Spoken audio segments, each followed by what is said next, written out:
ബഹുമാനാദവും നിറഞ്ഞ പ്രിയപ്പെട്ട അധ്യക്ഷൻ കണ്ടനകം മഹല്ല് ഖത്തീബ് ജനാബ് മുഹമ്മദ് ഫസൽ മുസ്ലിയാർ, ഉദ്ഘാടന പ്രഭാഷണം നടത്തിയ മാണൂർ മഹല്ലിന്റെ ഖത്തീബ് ജനാബ് CM കുഞ്ഞിബാവ ഹാജി,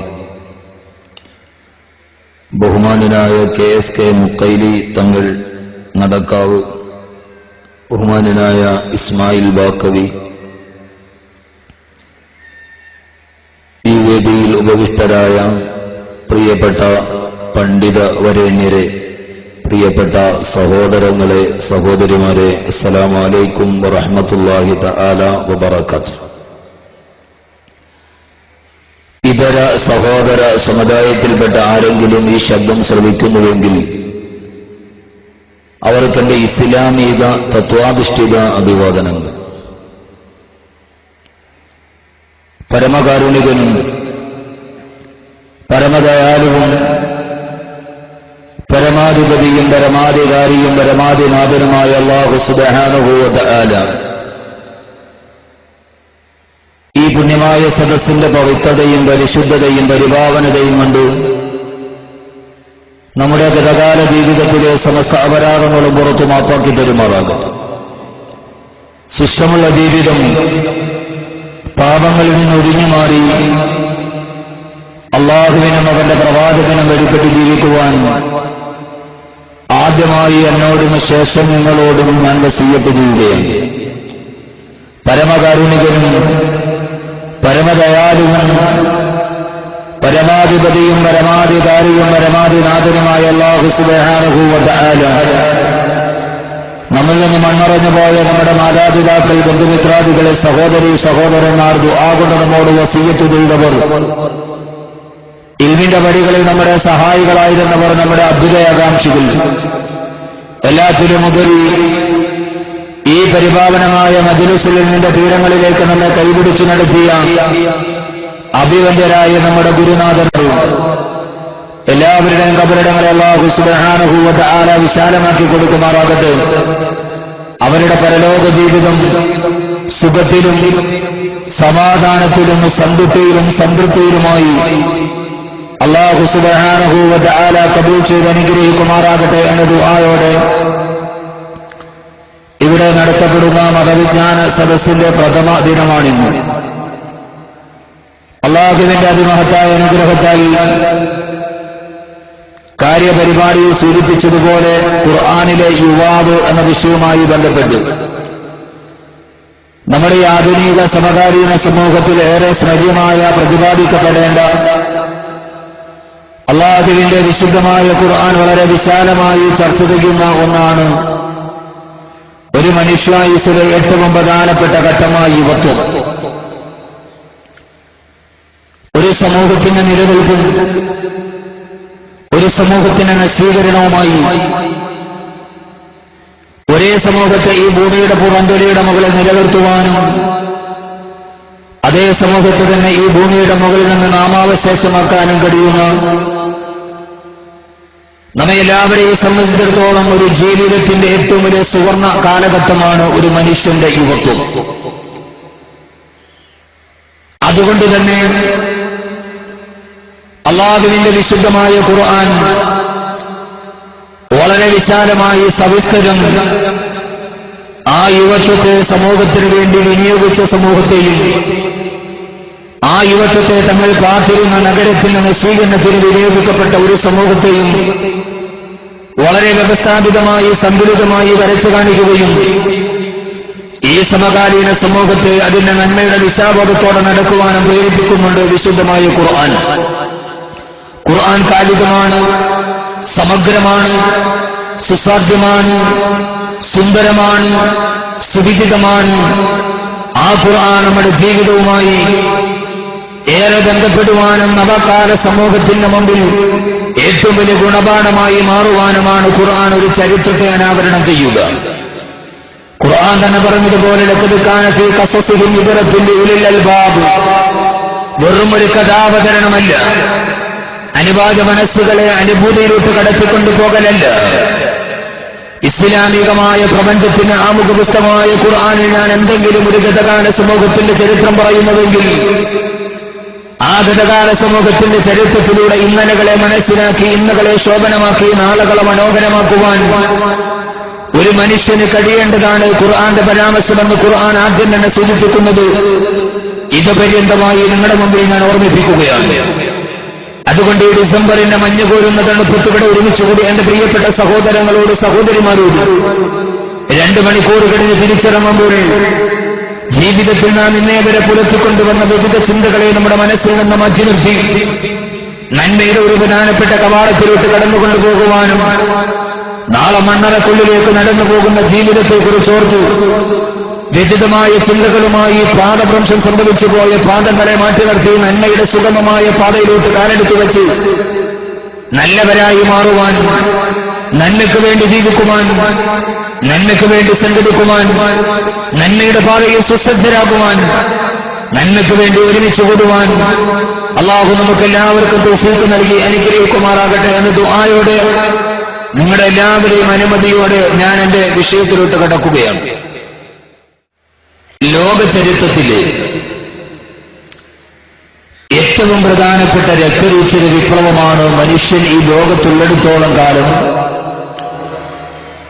അവനെ ചരിത്രത്തിലുള്ളിടത്തോളം കാലം മനുഷ്യ നാഗരികതയിൽ മാറ്റാൻ കഴിയാത്ത ഏറ്റവും പ്രധാനപ്പെട്ട ലോകത്തിലെ ദശലക്ഷക്കണക്കിന് ആളുകളെ അവരുടെ ജീവൻ സംഹരിച്ചെടുത്ത അതിനേക്കാൾ ഇരട്ടി ആളുകളെ നിരാശരും നിരാശരംബരും നിദ്രാവിഹീനരുമാക്കി മാറ്റിയ ലോകചരിത്രത്തിലെ മനുഷ്യൻ കണ്ട ഏറ്റവും വലിയ രക്തരൂക്ഷിത വിപ്ലവമാണ് 2 ലോകമഹായുദ്ധങ്ങൾ.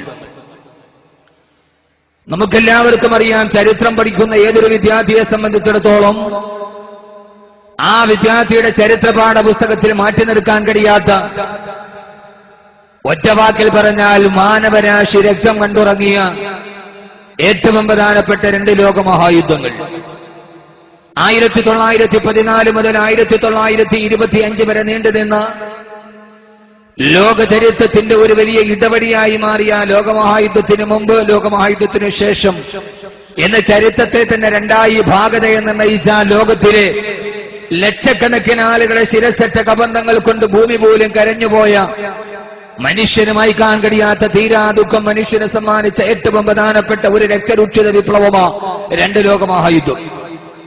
യഥാർത്ഥത്തിൽ ഞാനൊരു വലിയ ആഗോള പ്രതിമാസത്തെക്കുറിച്ച് പറയുകയില്ല. എന്റെ പ്രിയപ്പെട്ട സഹോദരങ്ങളെ, നമ്മൾ ആരെങ്കിലും ചിന്തിച്ചിട്ടുണ്ടോ ഇതേവരെ ആ ലോകമഹായുദ്ധം ലോകത്തുണ്ടാവാനുള്ള കാരണം എന്തായിരുന്നു? ലോകത്തിലെ വൻകിട രാഷ്ട്രങ്ങളെ ഏറ്റവും വലിയ സായുധ യുദ്ധത്തിലോട്ട് കടത്തിക്കൊണ്ടുപോയ ലോകമഹായുദ്ധം ഈ ലോകത്തുണ്ടാവാനുള്ള കാരണം എന്തായിരുന്നു എന്ന് ചരിത്രത്തിന്റെ താളുകൾ അന്വേഷിച്ചെല്ലുമ്പോൾ നാം എത്തുക ആസ്ട്രിയ എന്ന് പറയുന്ന കൊച്ചു രാജ്യത്തിന്റെ കിരീടാവകാശിയായ ഫെർഡിനൻഡ് രാജകുമാരനും അദ്ദേഹത്തിന്റെ പത്നി സോഫിയയും പുഷ്പാലങ്കൃതമായ തുറന്ന ജീപ്പിൽ സരയാവോ നഗരത്തിലൂടെ സഞ്ചരിച്ചു കൊണ്ടിരിക്കുമ്പോ നാടിന്റെ ഇരുഭാഗങ്ങളിൽ നഗരത്തിന്റെയും ഗ്രാമത്തിന്റെയും ഇരുപ്രാന്തങ്ങളിൽ തിങ്ങിക്കൂടിയ ലക്ഷക്കണക്കിന് ആളുകളുടെ ഹർഷാരവം ഏറ്റുവാങ്ങി, അഭിനന്ദനം ഏറ്റുവാങ്ങി കിരീടാവകാശിയായ ഫെർഡിനൻഡ് രാജകുമാരനും പത്നി സോഫിയയും തുറന്ന ജീപ്പിൽ സഞ്ചരിക്കുമ്പോ മറുഭാഗത്ത് ഇടിഞ്ഞു പൊളിഞ്ഞ ഒരു കെട്ടിടത്തിന്റെ ഉള്ളിൽ ഗാവ്രിലോ പ്രിൻസപ്പ് എന്ന പേരുള്ള ഒരു യുവാവും അയാളുടെ 6 കൂട്ടുകാരും തമ്മിൽ ഒരു ഗൂഢാലോചന നടത്തുകയും ആ ഗൂഢാലോചനയുടെ ഫലമായി കിരീടാവകാശിയായ ഫെർഡിനൻഡ് രാജകുമാരനെ വധിക്കാൻ തീരുമാനിച്ച് ഗാവ്രിലോ പ്രിൻസപ്പ് എന്ന് പറയുന്ന യുവാവിന്റെ ചൂണ്ടുവിരൽ കയ്യിലിരിക്കുന്ന തോക്കിന്റെ ട്രിഗറിലേക്ക് അമർന്നപ്പോൾ ചൂരിപ്പാഞ്ഞു വന്ന വെടിയുണ്ടയേറ്റ് ഫെർഡിനൻഡ് രാജകുമാരനും പത്നി സോഫിയയും തുറന്ന ജീപ്പിൽ രക്തത്തിൽ കുളിച്ച് താടോട്ട് പിടഞ്ഞു വീഴുമ്പോ തങ്ങളുടെ രാജകുമാരന്റെ കൊലപാതകത്തിന് ഉടമകളായവരോട് പ്രതികാരം ചോദിക്കുമെന്ന് വാശിയുമായി ആസ്ട്രിയ രംഗത്തിറങ്ങുകയും അതിനെ പ്രതിരോധിക്കാൻ മറുഭാഗത്ത് രാജ്യങ്ങളുണ്ടാവുകയും അങ്ങനെ ഒരു ഇടിഞ്ഞു പൊളിഞ്ഞ കെട്ടിടത്തിലിരുന്ന് 7 യുവാക്കളുടെ മനസ്സിന്റെ ചിന്തകൾ ചിതറിപ്പോയപ്പോ അവരുടെ വിവേകം, അവരുടെ വികാരത്തിനെ മതിക്കാൻ കഴിയാതെ വന്നപ്പോഴുണ്ടായ ഒരേ ഒരു കൊലപാതകമാണ് ഈ 2012 ഡിസംബർ മാസത്തിൽ വിനീതനായ അഹമ്മദ് കബീർ വാക്കബി ഇവിടെ പ്രഭാഷണം നടത്തുമ്പോഴും 2 ലോകമഹായുദ്ധം കടന്നൊരു നൂറ്റാണ്ട് തികയാൻ ചില്ലറ വർഷം മാത്രം ബാക്കിയിരിക്കുമ്പോഴും ഇന്നും ഹിരോഷിമയിലും നാഗസാക്കിയിലും മാതാവിന്റെ ഗർഭാശയത്തിൽ പിറന്നു വീണുന്ന കുഞ്ഞുങ്ങൾ പോലും അംഗവൈകല്യമുള്ളവനായി പിറക്കപ്പെടുന്നു എന്ന് പറയുന്ന ഒരു നൂറ്റാണ്ട് തികയാൻ പോകുമ്പോഴും ലോകം അനുഭവിച്ചു തീരാത്ത തീരാക്കെടുതിയിലേക്ക് ഈ ലോകമാനവരാശിയെ കടത്തിക്കൊണ്ടുപോയത് രണ്ടാം ലോകമഹായുദ്ധത്തിന്റെ കാരണം. രണ്ട് ലോകമഹായുദ്ധത്തിന്റെ കാരണം ഒരുപറ്റം യുവാക്കളുടെ മനസ്സിന്റെ ചിതറിയ ചിന്തകളായിരുന്നുവെങ്കിൽ ഖുർആനിലെ യുവാവ് എന്ന വിഷയാധിഷ്ഠിതമായ ഒരു ശീർഷകത്തിന്റെ കീഴിലുള്ള പ്രഭാഷണം നടത്തുമ്പോ ഇന്ന് ലോകം അനുഭവിക്കുന്ന ഏറ്റവും പ്രധാനപ്പെട്ട പ്രശ്നമേതാ? ഞാനൊന്ന് ചോദിക്കട്ടെ, ഇന്ത്യ രാജ്യത്ത് നടന്ന ഏതൊക്കെ വർഗീയ കലാപങ്ങളുടെ കഥയെടുത്തു നോക്കിയാലും ആ വർഗീയ കലാപങ്ങളുടെ മുഴുവനും വിത്തുകൾ പാകപ്പെട്ടത് യുവാക്കളിൽ നിന്ന്. ഏതു ഭാഗത്തോട്ട് നോക്കിയാലും കൂടുതൽ ഞാൻ ആമുഖമായി വിശദീകരിക്കുന്നില്ല. നമ്മുടെ നാട്ടിൽ പ്രാദേശികമായി ഉണ്ടാകുന്ന അടിപിടികൾ, കലാപങ്ങൾ, വംശപരികൾ, കുടുംബ പ്രശ്നങ്ങൾ, കത്തിക്കുത്തുകൾ, പേക്കൂത്തുകൾ, ഇതിന്റെ എല്ലാം പുറകിൽ നമ്മുടെ എല്ലാവരുടെയും സമൂഹത്തിന്റെ പ്രേരക ചാരക ശക്തിയായി മാറേണ്ട യുവാക്കളുടെ ഏറ്റവും പ്രധാനപ്പെട്ട കൈകളുണ്ട് എന്ന് നാം മനസ്സിലാക്കുമ്പോൾ ലോകത്തിലെ ഏറ്റവും പ്രധാനപ്പെട്ട സാമുദായിക സംഘടനകളുടെ ചിന്ത എന്താ? യുവാക്കളെ എങ്ങനെയാണ് നന്മയുടെ പാതയിലോട്ട് കടത്തിക്കൊണ്ടുപോവുക? സാമൂഹിക സംഘടനകളുടെ ചിന്ത എന്താ? ഈ യുവാക്കളെ എങ്ങനെയാണ് നന്മയുടെ പാതയിലോട്ട് കടത്തിക്കൊണ്ടുപോവുക? അല്ലാഹു സുബ്ഹാനഹു വ തആല മരിക്കുന്നത് വരെ മനസ്സിലാ ഹുബ്ബും ജീവിതത്തിലാ സുന്നത്തും ചിന്തകളിലാ താഅത്തും അല്ലാഹു നൽകി അനുഗ്രഹിക്കുമാറാകട്ടെ. ആദരവായ റസൂലുള്ളാഹി സ്വല്ലല്ലാഹു അലൈഹി വസല്ലം ലോകാവസാനത്തിന് തൊട്ടുമുമ്പുള്ള ഈ സമൂഹത്തിന്റെ അപജയത്തിന്റെ, ദുരാചാരത്തിന്റെ കഥ പറയുമ്പോ അള്ളാഹുവിന്റെ റസൂൽ സല്ലല്ലാഹു അലൈഹി വസല്ലം പറഞ്ഞ രണ്ടടയാളം: ഒന്ന്, യുവതികൾ പണത്തിന്റെ പേരിൽ അഹങ്കാരികളായി മാറുക; യുവാക്കൾ പാപത്തിന്റെ അടിമകളായി മാറുക. പാപം ചെയ്യാത്ത എത്ര യുവാക്കളാണ് ഉള്ളത്? ഇവിടെ ഇപ്പൊ ധാരാളം യുവാക്കളാണ്, എല്ലാ സദസ്സിലും യുവാക്കളാണ് കൂടുതൽ. എന്റെ പൊന്നു ചെറുപ്പക്കാരെ, ഒന്ന് മനസ്സിലിരുന്നിട്ട് ചിന്തിക്കാൻ, അള്ളാന്റെ റസൂല് പറഞ്ഞ ആ സമൂഹത്തിന്റെ അടയാളത്തിലല്ലേ നമ്മൾ നിലനിൽക്കുക? യഥാർത്ഥത്തിൽ ആ ഒരു അവസ്ഥയിലല്ലേ നമ്മുടെ ലോകം ഇപ്പൊ കടന്നു? ഇതിനൊരു മാറ്റം ഉണ്ടാകണ്ടേ? കാരണം എന്താ?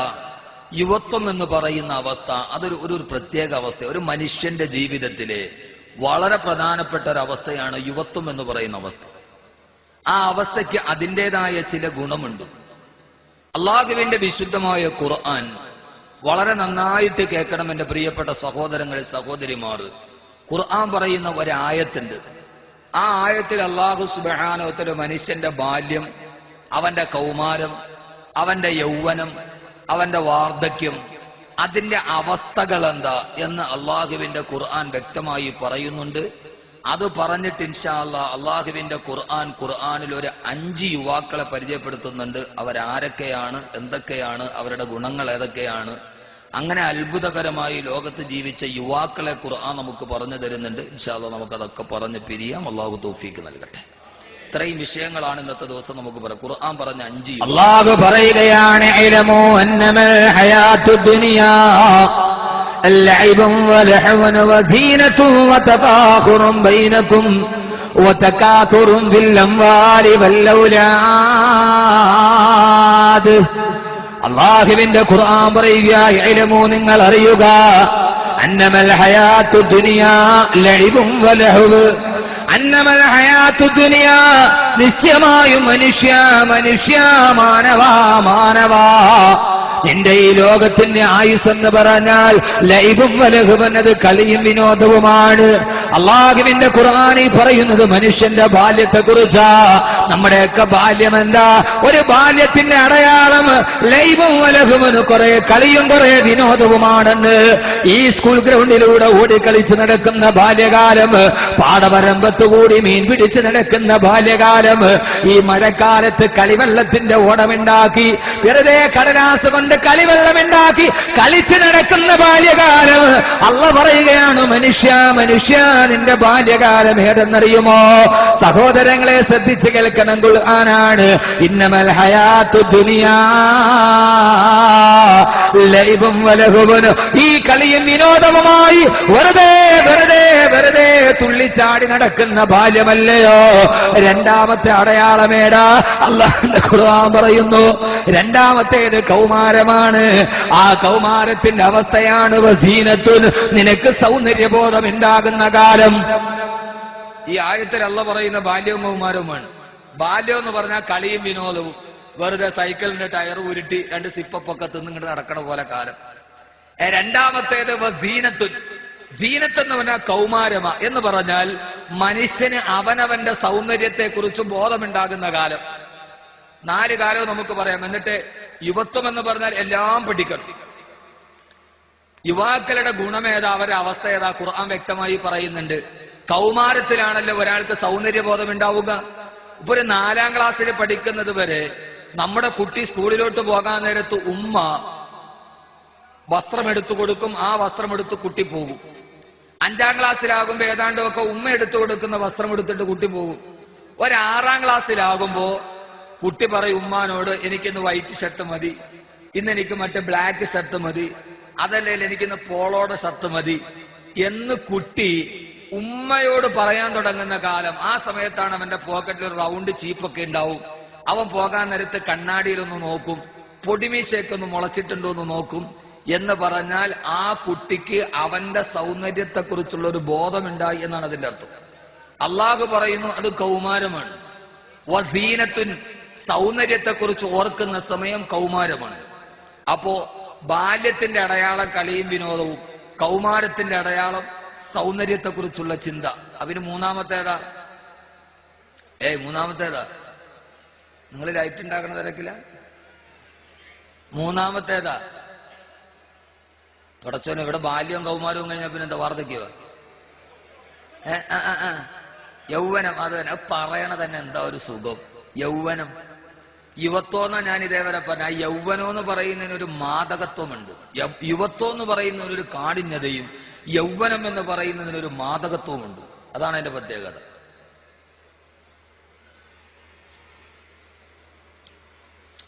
ഇനി നോക്കാം യൗവനത്തിന്റെ പ്രത്യേകത എന്താ. അള്ള തന്നെ പറയുന്നത്, അള്ളാഹുവിനാണല്ലോ നമ്മുടെ ജീവിതത്തിന്റെ ഘട്ടമറിയുക. അള്ളാഹു പറയുകയാ വസീനത്തും വതഫാഖുറും ബൈനകും വതഫാഖുറും ബൈനകും. മനുഷ്യ, നിന്റെ യുവത്വം എന്ന് പറഞ്ഞാൽ നിന്റെ മനസ്സിൽ നീ എന്തൊക്കെയാണെന്ന് തോന്നുന്ന സമയമാണ്. ഞാൻ എന്തൊക്കെയോ ആണെന്ന് നിന്റെ മനസ്സിൽ അഹങ്കാരമുണ്ടാകുന്ന, എല്ലാവരുടെ മുമ്പിലും നെഞ്ചം വിരിച്ചുകൊണ്ട് നിൽക്കാൻ കഴിയുന്ന, ആരുടെ മുമ്പിലും വെല്ലുവിളിക്കാൻ നിനക്ക് പാകതയുണ്ടാകുന്ന ഒരു കാലമാണ് വതഫാഖുറും ബൈനകും, നിന്റെ യുവത്വം എന്നല്ലാന്റെ വിശുദ്ധ ഖുർആൻ.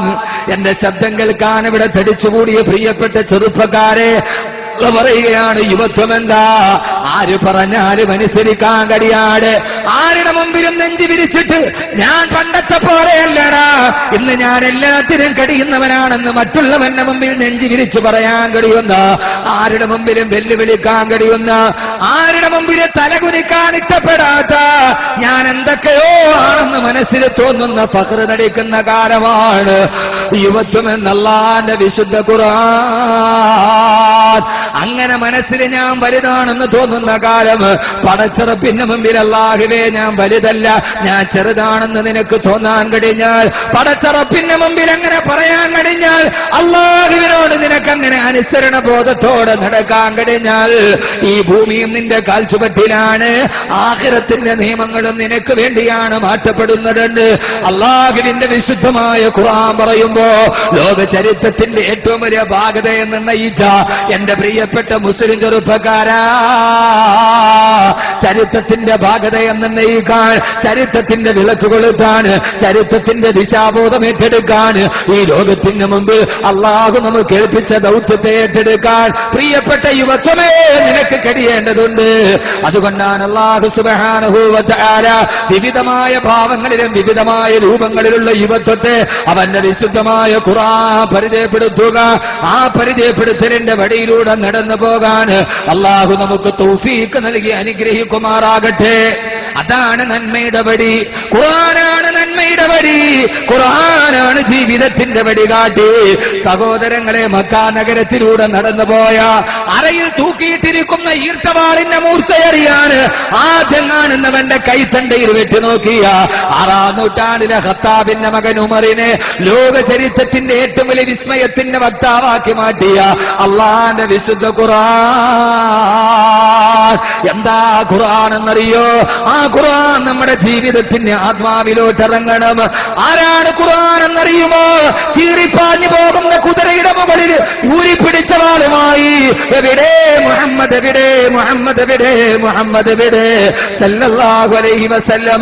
എന്തിനാണ് മറേ എന്റെ ഊരിപ്പിടിച്ച വാളുകൊണ്ട് മുഹമ്മദിന്റെ കരുത്തിന് കൊത്തിയെടുക്കുമെന്ന് പറഞ്ഞ് ഓടിപ്പോയ കാട്ടാളനെ അവസാനം താൻ ആരെയാണോ കൊല്ലാൻ ആഗ്രഹിച്ചത്, ആരുടെ കരുത്ത് വെട്ടാനാണോ ആഗ്രഹിച്ചത്, അതേ മനുഷ്യൻ മരിച്ചു വഫാത്തായി കിടക്കുമ്പോ എന്റെ ഹബീബ് മരിച്ചെന്ന് പറഞ്ഞാൽ ആ മരിച്ചെന്ന് പറയുന്നവന്റെ തല ഞാൻ കൊയ്തെടുക്കുമെന്ന് ആരുടെ തല കൊയ്തെടുക്കാനാണോ പോയത്, അതേ മനുഷ്യൻ മരിച്ചു കിടക്കുമ്പോ എന്റെ പ്രിയപ്പെട്ട ഹബീബ് മരിച്ചെന്ന് പറഞ്ഞാൽ പറയുന്നവന്റെ കരുത്ത് ഞാൻ എന്റെ വാസലപ്പിൽ കുത്തിയെടുക്കുമെന്ന് പറഞ്ഞ ലോകത്തിന്റെ ഏറ്റവും വലിയ അനുരാഗത്തിന്റെ വക്താവാക്കി മാറ്റി. ആരെയെന്നറിയുമോ? ഖത്താബിന്റെ മകൻ ഉമറിനെ. അല്ലാഹുവിന്റെ വിശുദ്ധ ഖുർആൻ.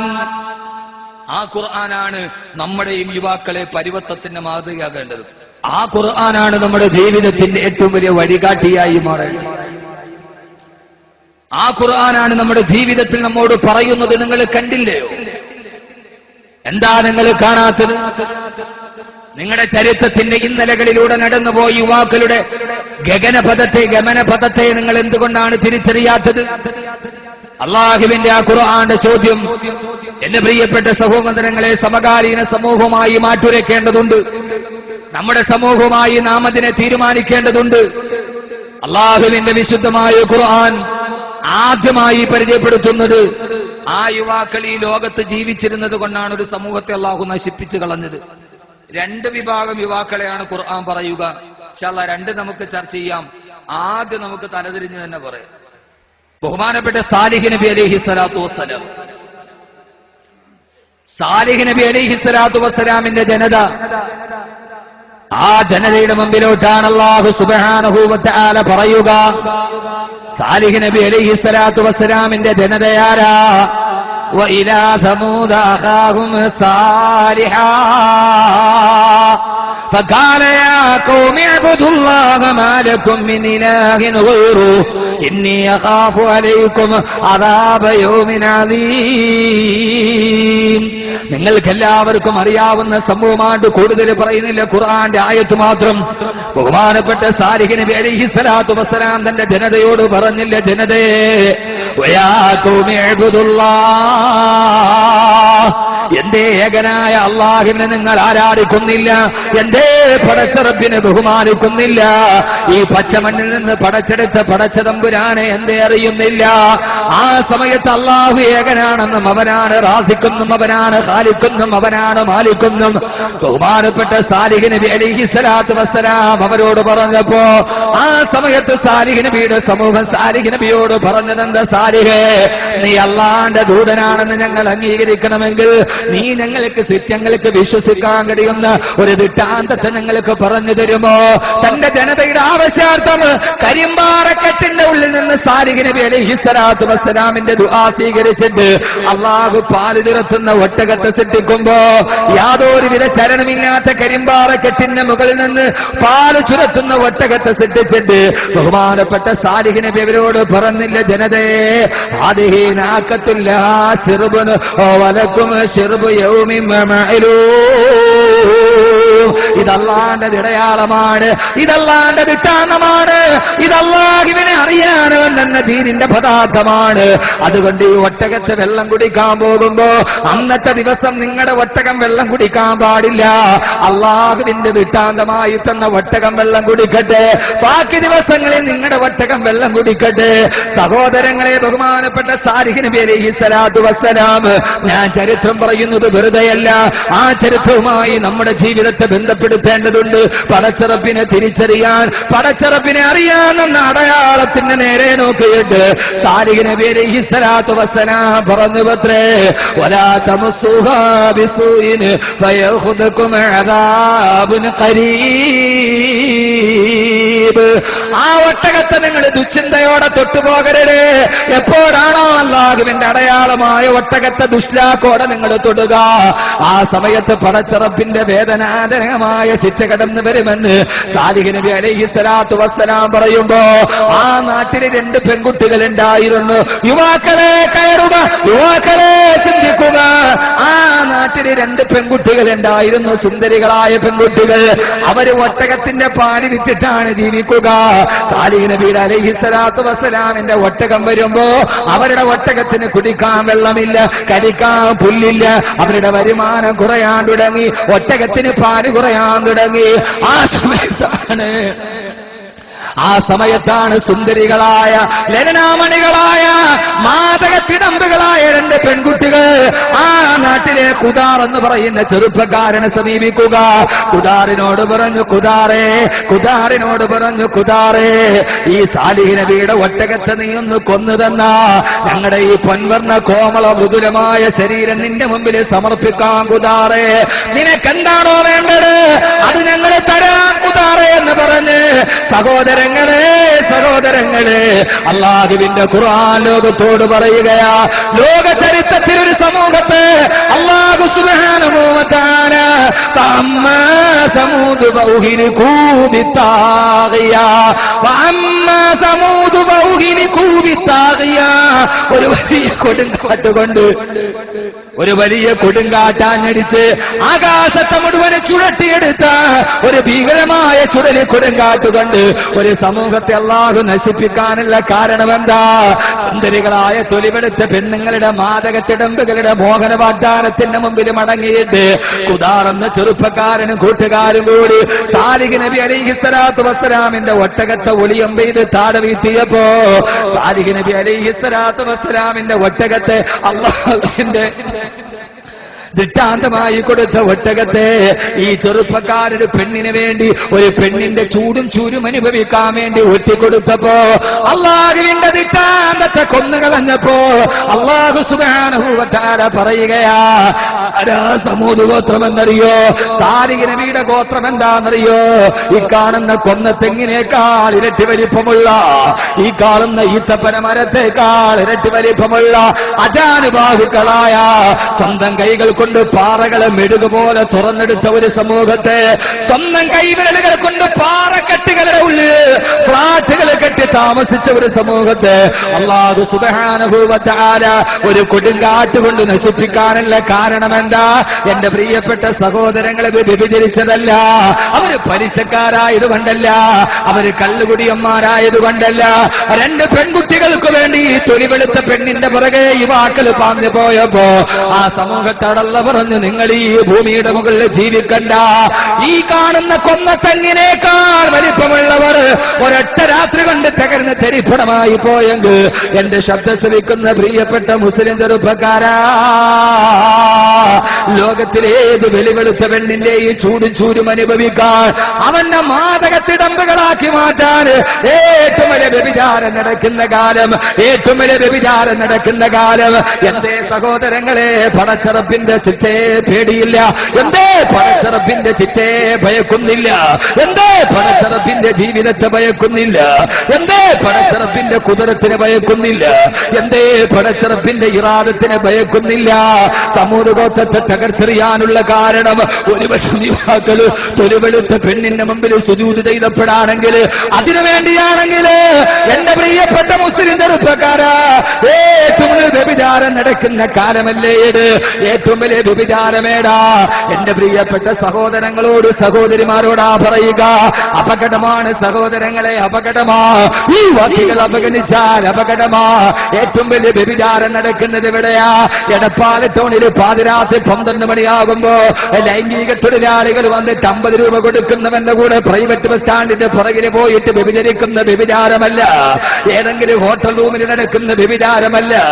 എടപ്പാളോ ചങ്ങരംകുളത്തോ കോഴിക്കോടോ മലപ്പുറത്തോ പാതിരാ സമയത്ത് വ്യഭിചാരം തൊഴിലാക്കിയ പെണ്ണിന്റെ ചെട്ടക്കൂരയിൽ നടക്കുന്ന വ്യഭിചാരമല്ല. ഏറ്റവും വലിയ വ്യഭിചാരം നടക്കുന്നത് എവിടെയാ? എന്റെ പ്രിയപ്പെട്ട സഹോദരങ്ങളെ, താടിയുണ്ടാവാം, തൊപ്പിയുണ്ടാവാം, നിസ്കാരത്തടമ്പുണ്ടാവാം. ഏറ്റവും വലിയ വ്യഭിചാരമേടാ? കേരളത്തിൽ ഫോൺ സെക്സ് വർദ്ധിച്ചു വരുന്നൊരു കാലഘട്ടമാ. ഫോൺ സെക്സ് വർദ്ധിച്ചു വരുന്ന കാലഘട്ടം. ഏത് ചെറുപ്പക്കാരന്റെ ഫോണുകളിലൂടെയും ഒരു രാത്രി 1000 വ്യഭിചാരം നടക്കുന്ന, ഫോണിലൂടെ ലൈംഗിക പങ്കാളിയുമായിട്ട് ലൈംഗിക വൈകൃതം പങ്കെടുക്കുന്ന എന്റെ പ്രിയപ്പെട്ട ചെറുപ്പക്കാരാ, വയത് കേൾക്കാൻ കസേരയുടെ മുമ്പിലുണ്ട്, വയത് കേൾക്കാൻ വല്ലാത്ത ആഗ്രഹമാ. അഹമ്മദ് കബീർ ബാക്കയുടെ വയത് കേൾക്കാൻ ഈ പാതിരാ സമയത്ത് തടിച്ചുകൂടിയ ഇവിടെ ഇരിക്കുന്ന ചെറുപ്പക്കാരോട്, ഏതൊക്കെ ചെറുപ്പക്കാരുടെ മൊബൈലില് 1000 മഞ്ഞ പെണ്ണുങ്ങളുമായി വ്യഭിചാരം നടക്കുമ്പോ കേരളത്തിന്റെ സാമൂഹ്യ ശാസ്ത്രജ്ഞന്മാര് മുന്നറിയിപ്പ് നൽകുന്നത് ശാരീരികമായ വ്യഭിചാരമല്ല, പാതിരാ സമയത്ത് ഫോണിലൂടെ വ്യഭിചാരം നടക്കുമ്പോ പലപ്പോഴും ഞാൻ ഓർക്കുപോകാറുണ്ട്, അള്ളാഹു എങ്ങാനും മൊബൈൽ ഫോണിന് ഗർഭപാത്രം കൊടുത്ത നോക്കിയക്ക് എത്ര മക്കളുണ്ടാകുമായിരുന്നു, സാംസങ്ങിന് എത്ര മക്കൾ പറക്കുമായിരുന്നൊരു രാത്രിയെ. എന്റെ പ്രിയപ്പെട്ട സഹോദരിമാരെ, കേരളത്തിൽ ഒരു വിഭാഗം വിധവകളുണ്ട്. ആ വിധവയുടെ പേരേടെന്നറിയോ? അവളുടെ ഭർത്താവ് മരിച്ചുപോയിട്ടില്ല, അവളുടെ ഭർത്താവ് ജീവിച്ചിരിക്കുന്നുണ്ട്. പക്ഷേ ഗ്രാമപഞ്ചായത്ത് അവൾക്ക് വിധവാ പെൻഷൻ കിട്ടില്ല, അവൾക്ക് ബ്ലോക്ക് പഞ്ചായത്തിൽ നിന്ന് വിധവാ പെൻഷൻ കിട്ടില്ല. ആ വിധവയുടെ പേരാണ് സൈബർ വിധവ. സൈബർ വിധവ. കേരളത്തിലെ സൈബർ വിധവകളുടെ എണ്ണം ഗണ്യമായി വർദ്ധിക്കുകയാണ്. ലോകാവസാനം അടുത്തു വരികയാണ്. ഈ ഭൂമി തകരാൻ പോവുകയാണ്. ലോകാവസാനം ഒരു വിളിപ്പാടകരെ എന്ന പ്രഭാഷണം കേട്ട അതിന്റെ 4-5 ഭാഗം വിളിപ്പാടകര് ഇനി പറയാൻ ബാക്കി വെച്ചത് എന്ന കാസറ്റും നിങ്ങൾ കേട്ടിട്ടുണ്ടാവും. അല്ലാഹുവിന്റെ റസൂല് പറഞ്ഞതെന്താ? ലോകം അവസാനിക്കില്ല, ഈ പ്രപഞ്ചം തകരുകയില്ല, ഈ സൂര്യന്റെ ചലനം നിലക്കുകയില്ല, ഈ ചന്ദ്രന്റെ കുളിർനില അവസ്തമിക്കുകയില്ല. ഏതുവരെ? ഇതാ അശ്ലീലതകളും അനാചാരങ്ങളും പ്രത്യക്ഷമായി പ്രത്യക്ഷപ്പെടുന്നത് വരെ, നടമാടുന്നത് വരെ എന്നല്ല, വ്യഭിചരിക്കുന്നത് വരെ എന്നല്ല, വ്യഭിചാരം പരസ്യമായി പ്രത്യക്ഷപ്പെടുന്നത് വരെ.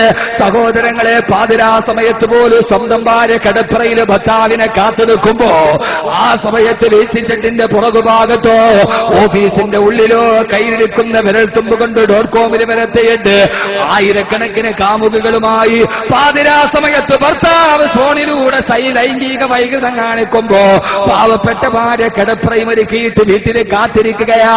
ഭർത്താവാണെങ്കിലോ ഇന്നത്തെ കബേറിലോ ഓഫീസുകളിലോ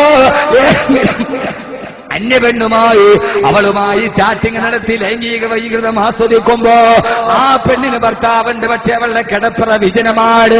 സൈബർ വിധവകൾ കയറി വരുമ്പോ എന്റെ പ്രിയപ്പെട്ട സഹോദരങ്ങളെ, എന്റെ പ്രിയപ്പെട്ട സഹോദരങ്ങളെ, എന്റെ പ്രിയപ്പെട്ട ചെറുപ്പക്കാരാ, എടാ നിന്നേക്കാൾ 10 ഇരട്ടി വലിപ്പമുള്ളവന്, കൊന്നത്തെങ്ങിനേക്കാൾ വലിപ്പമുള്ളവന്, കൊന്നത്തെങ്ങിനേക്കാൾ വലിപ്പമുള്ളവന് ഒരു രാത്രി ഒരു ചുഴലിക്കാറ്റ് കൊണ്ടല്ല തകർത്തത് എന്തിനാണെന്നറിയോ? 2 പെണ്ണുങ്ങൾക്ക് വേണ്ടി അല്ലാഹുവിന്റെ അടയാളത്തെ അപമാനിച്ചപ്പോ, പടച്ചറപ്പിന്റെ ജീവിച്ചിരിക്കുന്ന അടയാളത്തെ അപമാനിച്ച് പള്ളിയുടെ മിനാരത്തിൽ നിന്ന് സുബഹിന്റെ ബാങ്കിന്റെ ശബ്ദം കേൾക്കുമ്പോ, മഗ്രിബിന്റെ ശബ്ദം കേൾക്കുമ്പോ, ആ സമയത്ത് ഗ്രാമാന്തരങ്ങളിൽ കൂടുപോലെ കുമിഞ്ഞു കൊണ്ടുന്ന സൈബർ കഫേകളിൽ, ഇന്റർനെറ്റ് കഫേകളിൽ പോയി www.com അശ്ലീല വെബ്സൈറ്റിലൂടെ അശ്ലീലതകൾ ആസ്വദിക്കുന്ന എന്റെ പ്രിയപ്പെട്ട കരളിന്റെ കസനമായ പ്രിയപ്പെട്ട ചെറുപ്പക്കാരാ, എന്തേ മോനെ മനസ്സിലൊരു ചിന്തയുണ്ടാകുന്നില്ല? പടച്ചറപ്പിനെ എന്തേ ഭയക്കുന്നില്ല? അല്ലാഹുവിന്റെ ഖുർആൻ പറഞ്ഞൊരായത്ത് ഓർമ്മിപ്പിക്കട്ടെ. സമൂദ് ഗോത്രത്തെ നശിപ്പിച്ചതുപോലെ, ആദിനെ നശിപ്പിച്ചതുപോലെ അല്ല ചോദിക്കുന്നതെന്താ? ഫാമിന അഹ്ലുൽ ഖുർആൻ അയ്യതികും ബഅസുനാ ബയാതൻ വഹും നായിമൂൻ. അഫാമിന അഹ്ലുൽ ഖുർആൻ, അഫാമിന അഹ്ലുൽ ഖുർആൻ, അഫാമിന അഹ്ലുൽ ഖുറാ, 7 ഗ്രാമവാസികളാണ് നിർഭയത്വമുള്ളത്. 7 ഗ്രാമവാസികൾക്കാ നിർഭയത്വമുള്ളത്. ഈ എടപ്പാള് കണ്ടനകം ഗ്രാമത്തിൽ നിർഭയത്വമാണോ? ഇവിടുത്തെ ചെറുപ്പക്കാരാ റബ്ബിന് ഭയമില്ലാതെയാണോ? അള്ളാഹ് ചോദിക്കുകയാണ്, എത്തിയകും ബഅസുനാ ബയാതാ, പാതിരാ സമയത്തെങ്ങാനും എന്റെ ശിക്ഷ വരില്ല എന്നവൻ കരുതുന്നതെന്താ? 7 അവസ്ഥയിൽ വഹുമനായിമോ, അവൻ കിടന്നുറങ്ങുന്ന അവസ്ഥയിൽ, അവൻ കിടന്നുറങ്ങുമ്പോ എന്റെ ശിക്ഷ വരില്ല എന്നവൻ വല്ലാതെ നിർഭയത്വമാണോ? വല്ലാത്തൊരായത്താണിത്. അവാമിന അഹ്ലുൽ ഖുറാ അൻ യഅതിയഹും ബഅസുനാ ളുഹാ വഹും യൽഅബൂൻ. ആർക്കാ പടച്ചറബിൽ നിന്ന് നിർഭയത്വമുള്ളത്? ആർക്കാ പടച്ചറബിനെ ഭയമില്ലാത്തത്? അബാമിന അഹ്ലുൽ ഖുറാ, ഖുർആനാണ് സഹോദരങ്ങളെ, ഖുർആനാണ് സഹോദരങ്ങളെ.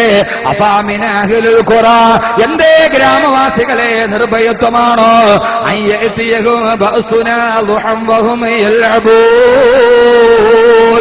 ഒരു പട്ടാപ്പകൽ, ഒരു പട്ടാപ്പകൽ, ഒരു പട്ടാപ്പകൽ നിന്റെ മുമ്പിൽ എന്റെ ശിക്ഷ വരില്ലാന്ന് നീ ഭയക്കുന്നോടാ, നീ നിർഭയത്വമാകുന്നോടാ. ഏതവസ്ഥയിൽ വഹും യൽഅബൂൻ, നീ ഇങ്ങനെ കളിച്ചു മറിഞ്ഞുകൊണ്ടിരിക്കുകയാ. എന്തോ ഒരു ചോദ്യമാണ് സഹോദരങ്ങളെ. നീ ഇങ്ങനെ കളിച്ച് രസിച്ച് മതിച്ചുകൊണ്ടിരിക്കുമ്പോ പൊന്നുമോനെ അസ്റായീൽ വരില്ലെന്ന് നീ കരുതുകയാണോ? എന്റെ ശിക്ഷ വരില്ലെന്ന് നീ കരുതുകയാണോ? ഏതവസ്ഥയിൽ നീ ഇങ്ങനെ കളിച്ച് തിരിച്ച് രസിക്കുകയല്ലേ? പെങ്ങളെ കളിച്ച് രസിച്ചിരിക്കുകയല്ലേ? തുഅമ്മലു ഫി ദുനിയാ തവീലൻ വലാ തദ്രി ഇദാ ജന്ന ലൈലുൻ ഹൽ തഈശു ഇലൽ ഫജ്രി. തുഅമ്മലു ഫി ദുനിയാ തവീലൻ വലാ തദ്രി ഇദാ ജന്ന ലൈലുൻ ഹൽ തഈശു ഇലൽ ഫജ്രി. ഇന്ന് പാതിരാ സമയത്ത് വിനീതനായ അഹ്മദ് കബീർ വാക്കബിയുടെ വചനം കേട്ടിട്ട് പാതിരാ സമയത്ത് എടപ്പാള് കണ്ടനകത്തുള്ള വീട്ടിൽ പോയി കിടന്നിറങ്ങാൻ കണ്ടുപൂട്ടുമ്പോ എന്റെ പ്രിയപ്പെട്ട ചെറുപ്പക്കാരാ, നിനക്കാർക്കാ ഉറപ്പുള്ളത്? നാളെ രാവിലെ പ്രഭാതത്തിൽ എഴുന്നേക്കുമെന്ന് ആർക്കാണ് ഉറപ്പുള്ളത്? പൊന്നുമോനെ, സ്വപ്നങ്ങളുമായി കടന്നുപോയ, സ്വപ്നങ്ങളുമായി ജീവിച്ചുപോയ, 1000 ആഗ്രഹങ്ങളുമായി ജീവിച്ചുപോയ എത്രയെത്ര ആളുകളാണ് ഈ മണ്ണിന്റെ അടിയിലോട്ട് കടന്നുപോയത്? ആസിഫ് അലി സർദാരി പാകിസ്ഥാന്റെ പ്രസിഡന്റ് ആകുമെന്ന് ആരാ കരുതിയത്? ഇന്ന് മലാല യൂസുഫ് സായിയുടെ പേരിൽ പ്രസിദ്ധമായ CIA വളർത്തിക്കൊണ്ടുവരുന്ന ഏറ്റവും വലിയ ഏജന്റാ മലാല.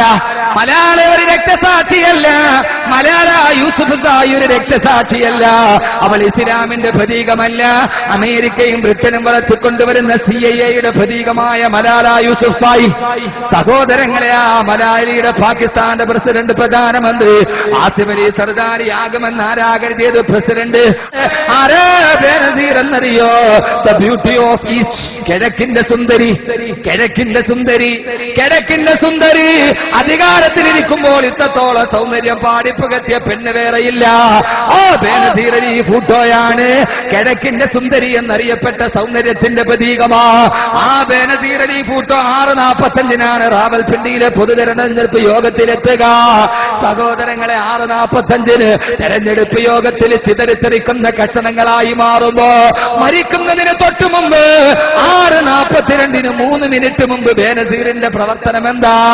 ബുള്ളറ്റ് പ്രൂഫ് കാറിൽ കടന്നു വരുമ്പോ മരണം കടന്നു വരാത്ത ബുള്ളറ്റ് പ്രൂഫ് കാറ്, മരണം കടന്നു വരാത്ത ബുള്ളറ്റ് പ്രൂഫിൽ അസ്റായീലിന് പ്രവേശനം നിഷേധിക്കപ്പെട്ട ബുള്ളറ്റ് പ്രൂഫിൽ കാറ്. അസ്റായീൽ വരാത്ത സ്ഥലമുണ്ടോ? അസ്റായീൽ ഒരു വല്ലാത്ത സംഭവമല്ലേ? മലയാളത്തിന്റെ മഹാകവി, മലയാളത്തിന്റെ സാഹിത്യകാരൻ MTയുടെ വാക്കുകളെ കടമെടുത്ത് പറഞ്ഞാൽ രംഗബോധമില്ലാത്ത കോമാളി, രംഗബോധമില്ലാത്ത കോമാളി. MT പറഞ്ഞനാണ് മരണത്തെ കുറിച്ച് വല്ലാത്ത വാക്കാണ്. രംഗബോധമില്ലാത്ത കോമാളിയെ പോലെ, ഏത് സമയത്തും കടന്നു വരുന്ന ചിരിപ്പിക്കുന്ന കോമാളിയെ പോലെ, മരണം കടന്നു വരാത്ത bullet proof car. Benazir Ali Bhutto private സെക്രട്ടറിയുടെ കയ്യിൽ നിന്ന് മരിക്കുന്നതിന് 3 മിനിറ്റ് മുമ്പ് ബ്യൂട്ടി കിറ്റ് വാങ്ങിച്ച് ആ ബ്യൂട്ടി കിറ്റിൽ നിന്ന് ലിപ്സ്റ്റിക് എടുത്ത് ചുണ്ടിൽ പുരട്ടുകയാ. 3 മിനിറ്റ് മുമ്പ് ചുണ്ടിന് പുരട്ടുകയാ. പൊന്നുപെങ്ങളെ ബേനസീർ അറിഞ്ഞുവോ? 3 മിനിറ്റ് കഴിഞ്ഞാൽ 60 കഷണമായി ചിതറിത്തെറിക്കേണ്ട ശരീരമാണിതെന്ന്.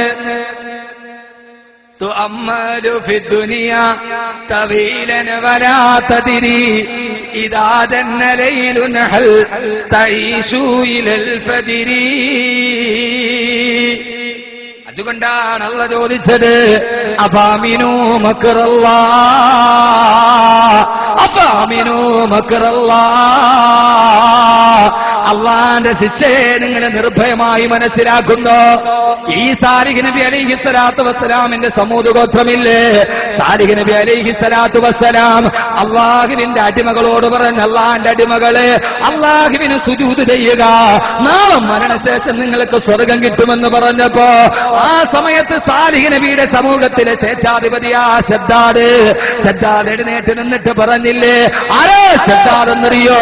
എന്റെ പ്രിയപ്പെട്ട ചെറുപ്പക്കാരോ, എനിക്കൊരൽപ്പം ആരോഗ്യമുണ്ട്, സമ്പത്തുണ്ട്, പരമാവധി പിഴച്ചു നടന്നിട്ട് അവസാനം നന്നാകാമെന്ന് കരുതിയാൽ അവസാനം നന്നാകുന്നവന് രക്ഷയേയില്ല. എന്താ ചെറുപ്പക്കാരെ ചിന്ത? എന്താ? ഇപ്പൊ പരമാവധി അങ്ങോട്ട് അടിച്ചു പൊളിക്കുക, അവസാനം താടിയൊക്കെ അങ്ങനെ നരക്കാൻ തുടങ്ങിയ, തലമുടിയൊക്കെ നരച്ച ആ സമയത്ത് ഒരു ഹജ്ജൊക്കെ ചെയ്ത് ഇൻഷാ അല്ലാഹ് നന്നാവാം, അവസാനം നന്നാവാം. ഇതല്ലേ ചിന്ത? പല ആളുകൾക്ക് ഉസ്താദെ നന്നാവണമെന്ന് ആഗ്രഹമുണ്ട്, നടക്കണില്ല. അതെന്താ? ഇപ്പൊ ഇച്ചിരി ആരോഗ്യമുണ്ട്, ഇപ്പൊ കാലിന്റെ മുട്ടിനൊക്കെ ഇത്തിരി ആപതുണ്ട്, ഇതൊക്കെ അങ്ങോട്ട് മാറിയിട്ട് നാളെ ഏറ്റവും ഒടുക്കം നന്നാവാം. എല്ലാരെയും ചിന്ത ഏതാ? അള്ളാഹു ആ ചിന്ത മാറ്റി തരട്ടെ. ആമീൻ പറയും മനുഷ്യന്മാര്, പറയൂലേ? അള്ളാഹു ആ ചിന്ത തന്നെ ആദ്യം മാറ്റി തരട്ടെ. നാളെ മാറാം, അല്ലെങ്കിൽ മറ്റന്നാ മാറാം. ഇല്ല ചെറുപ്പക്കാർ, ഇൻഷാ അല്ലാഹ് ഈ സദസ്സില് ഇവിടെ വെച്ച് മാറാം, ഇവിടെ വെച്ച് മാറണം. നാളെ എന്നല്ല. സമൂത് ഗോത്രത്തെ നശിപ്പിച്ച അള്ളാഹ് ഇപ്പോഴും ഉണ്ട്.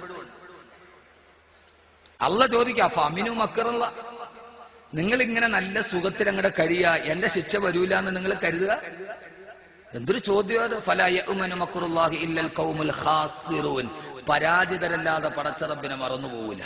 അള്ളാഹു നമ്മളെ പരാജയത്തിൽ പെടുത്താതിരിക്കട്ടെ. പടച്ചറബിനെ മറന്നു പോകുന്ന പരാജിതരിൽ അള്ളാഹു നമ്മൾ ആരെയും പെടുത്താതിരിക്കുമാറാകട്ടെ. ഉറക്കാമീൻ പറയും. ഇൻഷാ അല്ലാഹ് നല്ല സദസ്സാണ്. അവസാനം നമുക്ക് 10 സലാത്ത് ചൊല്ലി ദുആ ചെയ്ത് വേണം പിരിയാൻ. ഇൻഷാ അല്ലാഹ് എല്ലാവരും ഇരിക്കൂലേ? പിന്നെ എവിടെ പോവാൻ?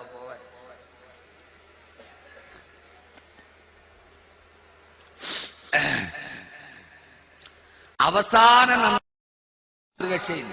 ഉണ്ടോ? നാളെ നന്നാവുന്നവന്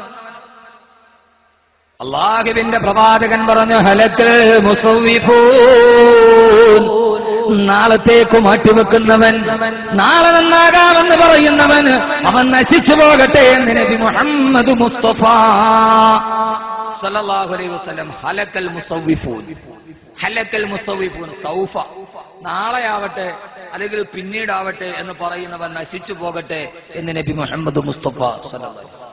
ഇൻഷാ അല്ലാഹ് നാളെ മുതലാവണം, അല്ലെ നാളെ സുബഹി മുതലാവണം. അത് വേണ്ട. ഇന്ന് ചെയ്യാനുള്ളത് ഇപ്പോൾ ചെയ്യുക, ഇപ്പോൾ ചെയ്യാനുള്ളത് അപ്പോൾ തന്നെ ചെയ്യുക. അവനാണ് വിജയി. ഇന്ന് ചെയ്യാനുള്ളത്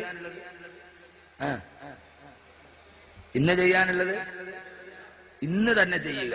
അലിറ്റ് കഴിയട്ടെ, അങ്ങോട്ട് പോട്ടെ എന്ന് വിചാരിച്ച് അവൻ അലസനായി പോകും. ഇന്ന് ചെയ്യാനുള്ളത് ഇന്ന് തന്നെ ചെയ്യുക, ഇപ്പോൾ ചെയ്യാനുള്ളത് അപ്പോൾ തന്നെ ചെയ്യുക. പിന്നെ ആവട്ടെ, അല്ലെങ്കിൽ അത് കഴിഞ്ഞിട്ടാവട്ടെ, 10 മിനിറ്റ് കഴിഞ്ഞിട്ടാവട്ടെ, ബാങ്ക് വിളിച്ചിട്ട് 10 മിനിറ്റ് കഴിഞ്ഞ് നിസ്കരിക്കാം, അത് കളായ.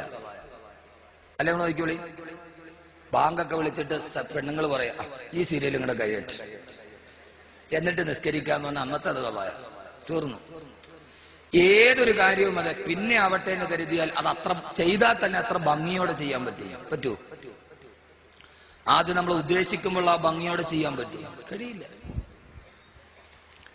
അവസാനം നന്നാകാമെന്ന് കരുതിയാലോ? ഇനി 3-4 യുവാക്കളെ നമുക്ക് കാണാനുണ്ട്. ആഖിറത്തിൽ അവരെങ്ങനെയാണ്? ഒരു യുവാവും ആഖിറവും എങ്ങനെയാണ്? ഇൻഷാ അല്ലാഹ് നമുക്ക് ചർച്ച ചെയ്യേണ്ടതുണ്ട്. അള്ളാഹു നല്ല ബോധം നൽകി അനുഗ്രഹിക്കട്ടെ. ഓരോ വിഷയങ്ങളായി പറഞ്ഞു പോവുകയാ. സാലിഹ് നബി അലൈഹി സ്വലാത്തു വസ്സലാമിന്റെ കാലഘട്ടത്തിലെ ഏകാധിപതിയാണ് ശദ്ദാദ്. സാലിഹ് നബി പറഞ്ഞു, അള്ളാഹ് ഇബാദത്ത് ചെയ്യും, മരിച്ചു കഴിഞ്ഞാൽ സ്വർഗം കിട്ടും. ശദ്ദാദ് എഴുന്നേറ്റിട്ട് പറഞ്ഞു, സാലിഹ് പറയുന്ന അള്ളാഹ് ഇബാദത്ത് ചെയ്താൽ മരിച്ചു കഴിഞ്ഞല്ലേ സ്വർഗം കിട്ടൂ. എനിക്ക് സുജൂദ് ചെയ്യും, ഞാൻ ഇപ്പൊ തന്നെ സ്വർഗം തരാമെന്ന് ശ്രദ്ധ. അതാണ് ശ്രദ്ധ. എനിക്ക് സുജൂദ് ചെയ്യ്. മരിച്ചതിന് ശേഷമുള്ള സ്വർഗമല്ല, ഇവിടെ തന്നെ നിങ്ങൾക്ക് സ്വർഗം തരാം എന്ന് പറഞ്ഞ ലോകം കണ്ട ഏറ്റവും വലിയ ഏകാധിപതി ആ സദ്ദാദ്. ആ സദ്ദാദ് എന്ത് ചെയ്തു? അള്ളാഹുവിനെ വെല്ലുവിളിച്ചിട്ട് ഭൂമിയിൽ സ്വർഗം പണിത ആളാ. സഹോദരങ്ങളെ, എവിടെ സ്വർഗം പണിത സദ്ദാദ്? എവിടെ? ജന്നാത്തിൻ തജ്രീ മിൻ തഹ്തിഹിൽ അൻഹാർ. താഴ്വാരങ്ങളിലൂടെ വെള്ളിക്കൊലുസൊടുകുന്ന പെണ്ണിന്റെ കാലിലെ കൊലുസ് പോലെ കടം തല്ലിയാത്തൊടുകുന്ന അരുവികൾ ഒരുക്കി കൃത്രിമമായ കൊട്ടാരമുണ്ടാക്കി അള്ളാഹു നൽകിയ സമ്പത്ത് കൊണ്ട് ദുനിയാവിന് സ്വർഗമുണ്ടാക്കിയ ആളാണ് സദ്ദാദ്. സാലിഹ് നബിയല്ലേ പറഞ്ഞത്, അള്ളാഹ്ക്ക് സുജൂദ് ചെയ്താൽ മരണശേഷം സ്വർഗം തരാമെന്ന്. എനിക്ക് സുജൂദ് ചെയ്യടാ, നിനക്ക് ഞാൻ ഈ ദുനിയാവിന് തന്നെ സ്വർഗം തരാമെന്ന് പറഞ്ഞ സദ്ദാദ് സ്വർഗത്തിന്റെ ഉദ്ഘാടന കർമ്മത്തിന് വേണ്ടി വലത്തേക്കാൽ സ്വർഗത്തിന്റെ അകത്ത് വെച്ചു, ഇടത്തേക്കാൽ സ്വർഗത്തിന്റെ പുറകില. ആ സമയത്താണ് അസ്റായീൽ വന്നത്. അസ്റായീലെ പിടിച്ചു പറക്കുക. സഹോദരങ്ങളെ, സ്വന്തം സമ്പാദ്യം കൊണ്ട് പടച്ചറപ്പിന്റെ സ്വർഗത്തിന് പകരം ഭൂമിയിൽ സ്വർഗമുണ്ടാക്കിയ സദ്ദാദ് 2 കാല് പോലും സ്വർഗത്തിൽ വെക്കുന്നതിന് മുമ്പേ ആ സദ്ദാദിന്റെ റൂഹ് പിടിച്ചു പറന്നുപോയി. കാബിലുൽ അർവാഹ് മലക്ക് അസ്റായീൽ.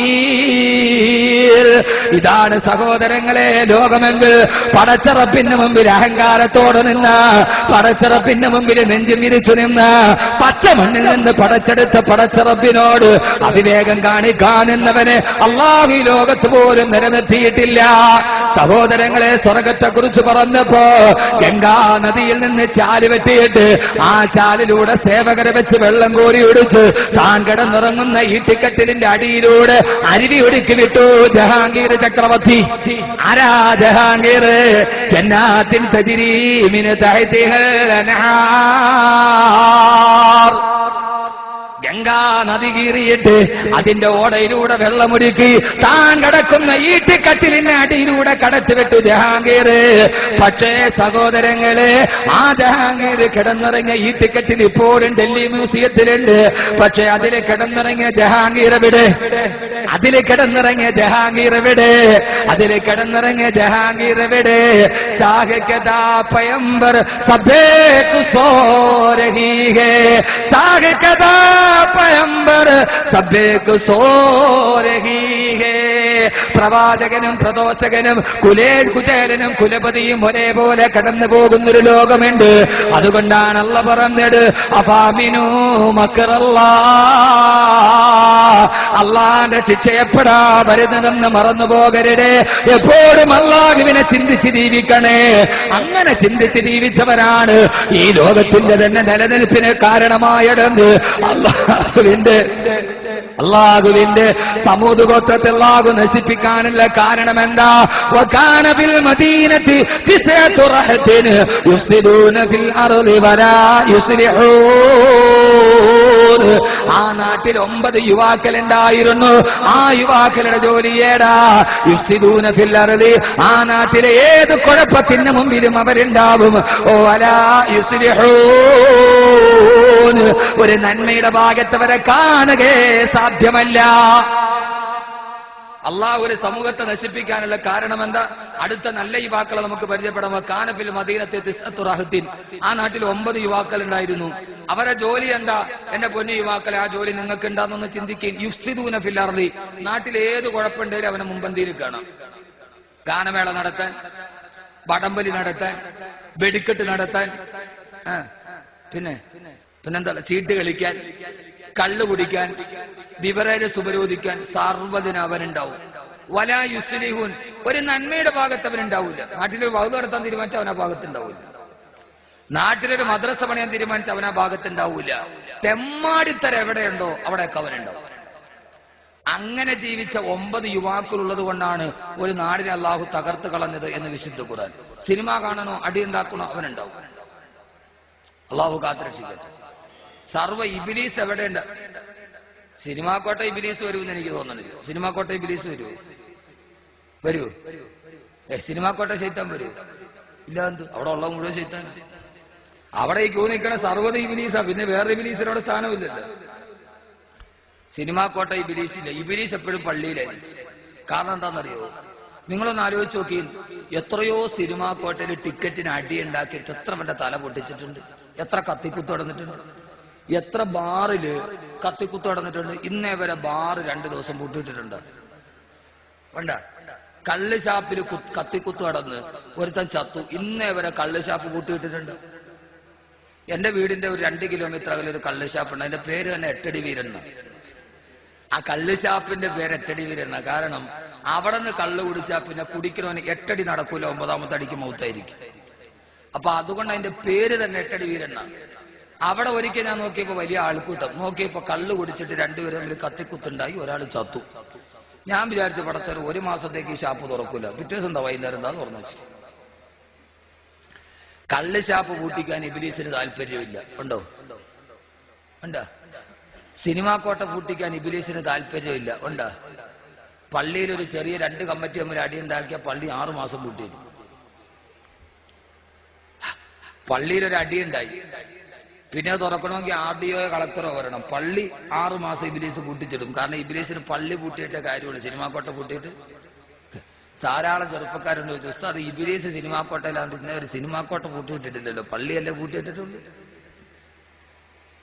എന്റെ പൊന്നു സഹോദരങ്ങളെ, ഏതൊക്കെ തെമ്മാടിത്തരമുണ്ടോ അതിന്റെ മുമ്പിലുണ്ടാവും. ഇതിനോടൊക്കെ വിട പറയണം. എന്റെ പൊന്നു ചെറുപ്പക്കാരെ, ജീവിച്ച മാന്യമായിട്ട് ജീവിക്കണം. ഈ ഭൂമിയുടെ മുകളിൽ ഇങ്ങനെ ഭാരമായിട്ട് ജീവിക്കണം എന്തിനാ? ഈ ഭൂമിയുടെ മുകളിൽ ഇങ്ങനെ ഒരു ഭാരമായി എല്ലാരെ കൊണ്ട് ഈ 4 വർത്താനം പറഞ്ഞ് ജീവിക്കണം എന്തിനാ? ജീവിച്ചാ എങ്ങനെ ജീവിക്കണം 4 പേര് അറിയണം. നീ ജീവിച്ചു അറിയണ്ടേ? അറിയണ്ടേ? വേണോ വേണ്ടേ? 4 പേര് അറിയണോ വേണ്ടേ? 4 പേരറിയും നമ്മുടെ നാട്ടിൽ നമ്മൾ ജീവിച്ച. അവനുണ്ടെങ്കിൽ 4 പേരറിയും. അങ്ങനെ ജീവിച്ച ഒരു വിഭാഗം. ഇപ്പൊ ഞാൻ പറഞ്ഞത് 9 യുവാക്കൾ കാരണത്താൽ ഒരു നാട് നശിച്ചു. അടുത്തത് ഖുർആൻ പറയുന്നത് 7 യുവാക്കളെ കൊണ്ടൊരു നാട് ലോകത്തിലെ ഏറ്റവും വലിയ തീർത്ഥാടന കേന്ദ്രമായി മാറി. ഖുർആൻ നഹ്നു നഖുസ്സു അലൈക നബഅഹും ബിൽ ഹഖ് ഇന്നഹും ഫിത്യത്തുൻ ആമനൂ ബിറബ്ബിഹിം വസിദ്നാഹും ഹുദാ. അല്ലാഹുവിന്റെ വിശുദ്ധമായ ഖുർആൻ പറയുകയാണ്, നിങ്ങൾ അറിയുമോ ഒരു സമൂഹത്തിന്റെ കഥ? അവരാരെന്നറിയോ? അവരാണ് അസ്ഹാബുൽ കഹ്ഫ്. ഞാൻ വിശദീകരിക്കുന്നില്ല. അവരാരെന്നറിയോ? ദക്കിയാനൂസ് എന്ന രാജാവ് തങ്ങളുടെ നാട്ടിൽ ഏകാധിപത്യത്തിന്റെ ഭരണം നടത്തുമ്പോ ആ സമയത്ത് ദക്കിയാനൂസ് തന്റെ മുമ്പിൽ സുജൂദ് ചെയ്യാൻ പറയുമ്പോ പടച്ചതമ്പുരാന്റെ മുമ്പിലല്ലാതെ ഞങ്ങൾ തലകുനിക്കില്ലെന്ന് പറഞ്ഞ് നാടും വീടും വിട്ടിട്ട് കാട്ടിലേക്ക് ഗമനം തേടാ. കാട്ടിലേക്ക് ഓടിപ്പോയി യുവാക്കൾ. ആ യുവാക്കളാണ് അസ്ഹാബുൽ കഹ്ഫിന്റെ യുവാക്കൾ. ആരുമില്ല, നാടില്ല, വീടില്ല, കൂട്ടുകാരില്ല, ബന്ധുമിത്രാദികളില്ല, എല്ലാം നഷ്ടപ്പെട്ട് ആരുമില്ലാതെ പാതിരാ സമയത്ത് കാട്ടിലേക്ക് ഓടുമ്പോ ആ യുവാക്കൾ അല്ലാഹുവിനോട് ദുആ ചെയ്തു, അല്ലാഹുവേ അല്ലാഹുവേ അല്ലാഹുവേ റബ്ബനാ ആതിനാ മിൻ ലദുൻക റഹ്മ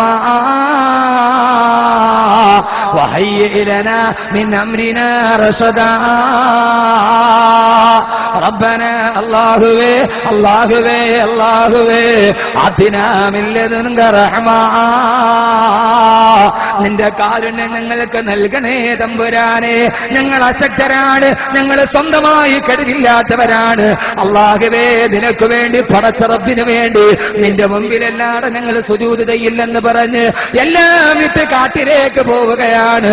വഹയ്യി ലനാ മിൻ അംരിനാ റശദാ. അല്ലാഹുവേ, ഞങ്ങളുടെ കാര്യങ്ങൾ നീ എളുപ്പമാക്കി തരണേ തമ്പുരാനെ, എളുപ്പമാക്കി തരണേ തമ്പുരാനെ. എന്റെ പൊന്നു ചെറുപ്പക്കാരെ, പടച്ച റബ്ബിന്റെ മുമ്പിൽ നീ ദുആ ചെയ്താൽ നിന്റെ ദുആ വല്ലാത്ത ദുആയാണ്, നിന്റെ കണ്ണുനീര് വല്ലാത്ത കണ്ണുനീരാണ്. ആരുമില്ലാതെ കൊടുങ്കാട്ടിലൂടെ കടന്നു പോകുമ്പോ അല്ലാഹു സുബ്ഹാനഹു വ തആല ആരും കടന്നു വരാത്ത കൊടുങ്കാടിന്റെ ഉള്ളിൽ അസ്ഹാബുൽ കഹ്ഫിൽപ്പെട്ട 7 യുവാക്കൾ ആരും വരാത്ത കൊടുങ്കാടിന്റെ ഉള്ളിലെ ഗുഹയിലോട്ട് കടന്നു. അവരവിടെ കിടന്ന് ക്ഷീണം കാരണത്താൽ ഉറങ്ങിപ്പോയി. ചരിത്രം പിറക്കുകയാണ്, ചരിത്രം പിറക്കുകയാണ്. ചരിത്രങ്ങളുടെ യുഗപ്പിറവിക്ക് വേണ്ടി ചരിത്രം കാത്തു നിൽക്കുകയാണ്. സഹോദരങ്ങളെ സഹോദരങ്ങളെ, വലബിസൂ ഫീ കഹ്ഫിഹിം 300 സിനീന വസ്ദാദൂ തിസ്ആ.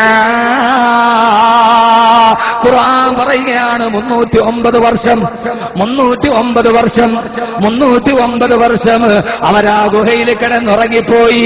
ആ സമയത്താണ് 7 യുവാക്കൾ ഗുഹയിൽ കിടന്നുറങ്ങുമ്പോഴാണ് അല്ലാഹു സുബ്ഹാനഹു വ തആല ചരിത്രം കേൾക്കുക. എന്റെ പ്രിയപ്പെട്ട എടപ്പാളന്റെ പ്രഭാഷണം കേൾക്കാനെത്തിയ എന്റെ പ്രിയപ്പെട്ട ചെറുപ്പക്കാരാ, ലോക ചരിത്രത്തിന്റെ തുടക്കം മുതൽ ഇന്നേ വരെ ഈ ഭൂമിയിൽ നിന്ന് 14,95,97,906 കിലോമീറ്റർ മുകളിൽ നിൽക്കുന്ന ഈ ഭൂമിയേക്കാൾ 1.5 കോടി ഡിഗ്രി സെന്റിഗ്രേഡിലെ കത്തിജ്വലിച്ചുകൊണ്ടിരിക്കുന്ന സൂര്യന്റെ ഭ്രമണപഥത്തിന് ഇന്നേ വരെ ചരിത്രത്തിൽ മാറ്റമുണ്ടായിട്ടില്ല. സൂര്യൻ കിഴക്ക് നിന്നുദിക്കും, പടിഞ്ഞാറ് പോയി അസ്തമിക്കും. ഇതേവരെ സൂര്യന്റെ ഭ്രമണപഥത്തിനൊരു മാറ്റമുണ്ടായിട്ടില്ല. ലോക ചരിത്രത്തിന് സൂര്യന്റെ ഭ്രമണപഥത്തിന് മാറ്റമുണ്ടാക്കിയതാരാ? പൊന്നു യുവാക്കളെ, നിങ്ങളാണ് നിങ്ങളാണ് നിങ്ങളാണ്. നിങ്ങൾ ആരെന്നറിയോ? നിങ്ങൾ ആരെന്നറിയോ? അള്ള തന്നെ പറഞ്ഞതല്ലേ,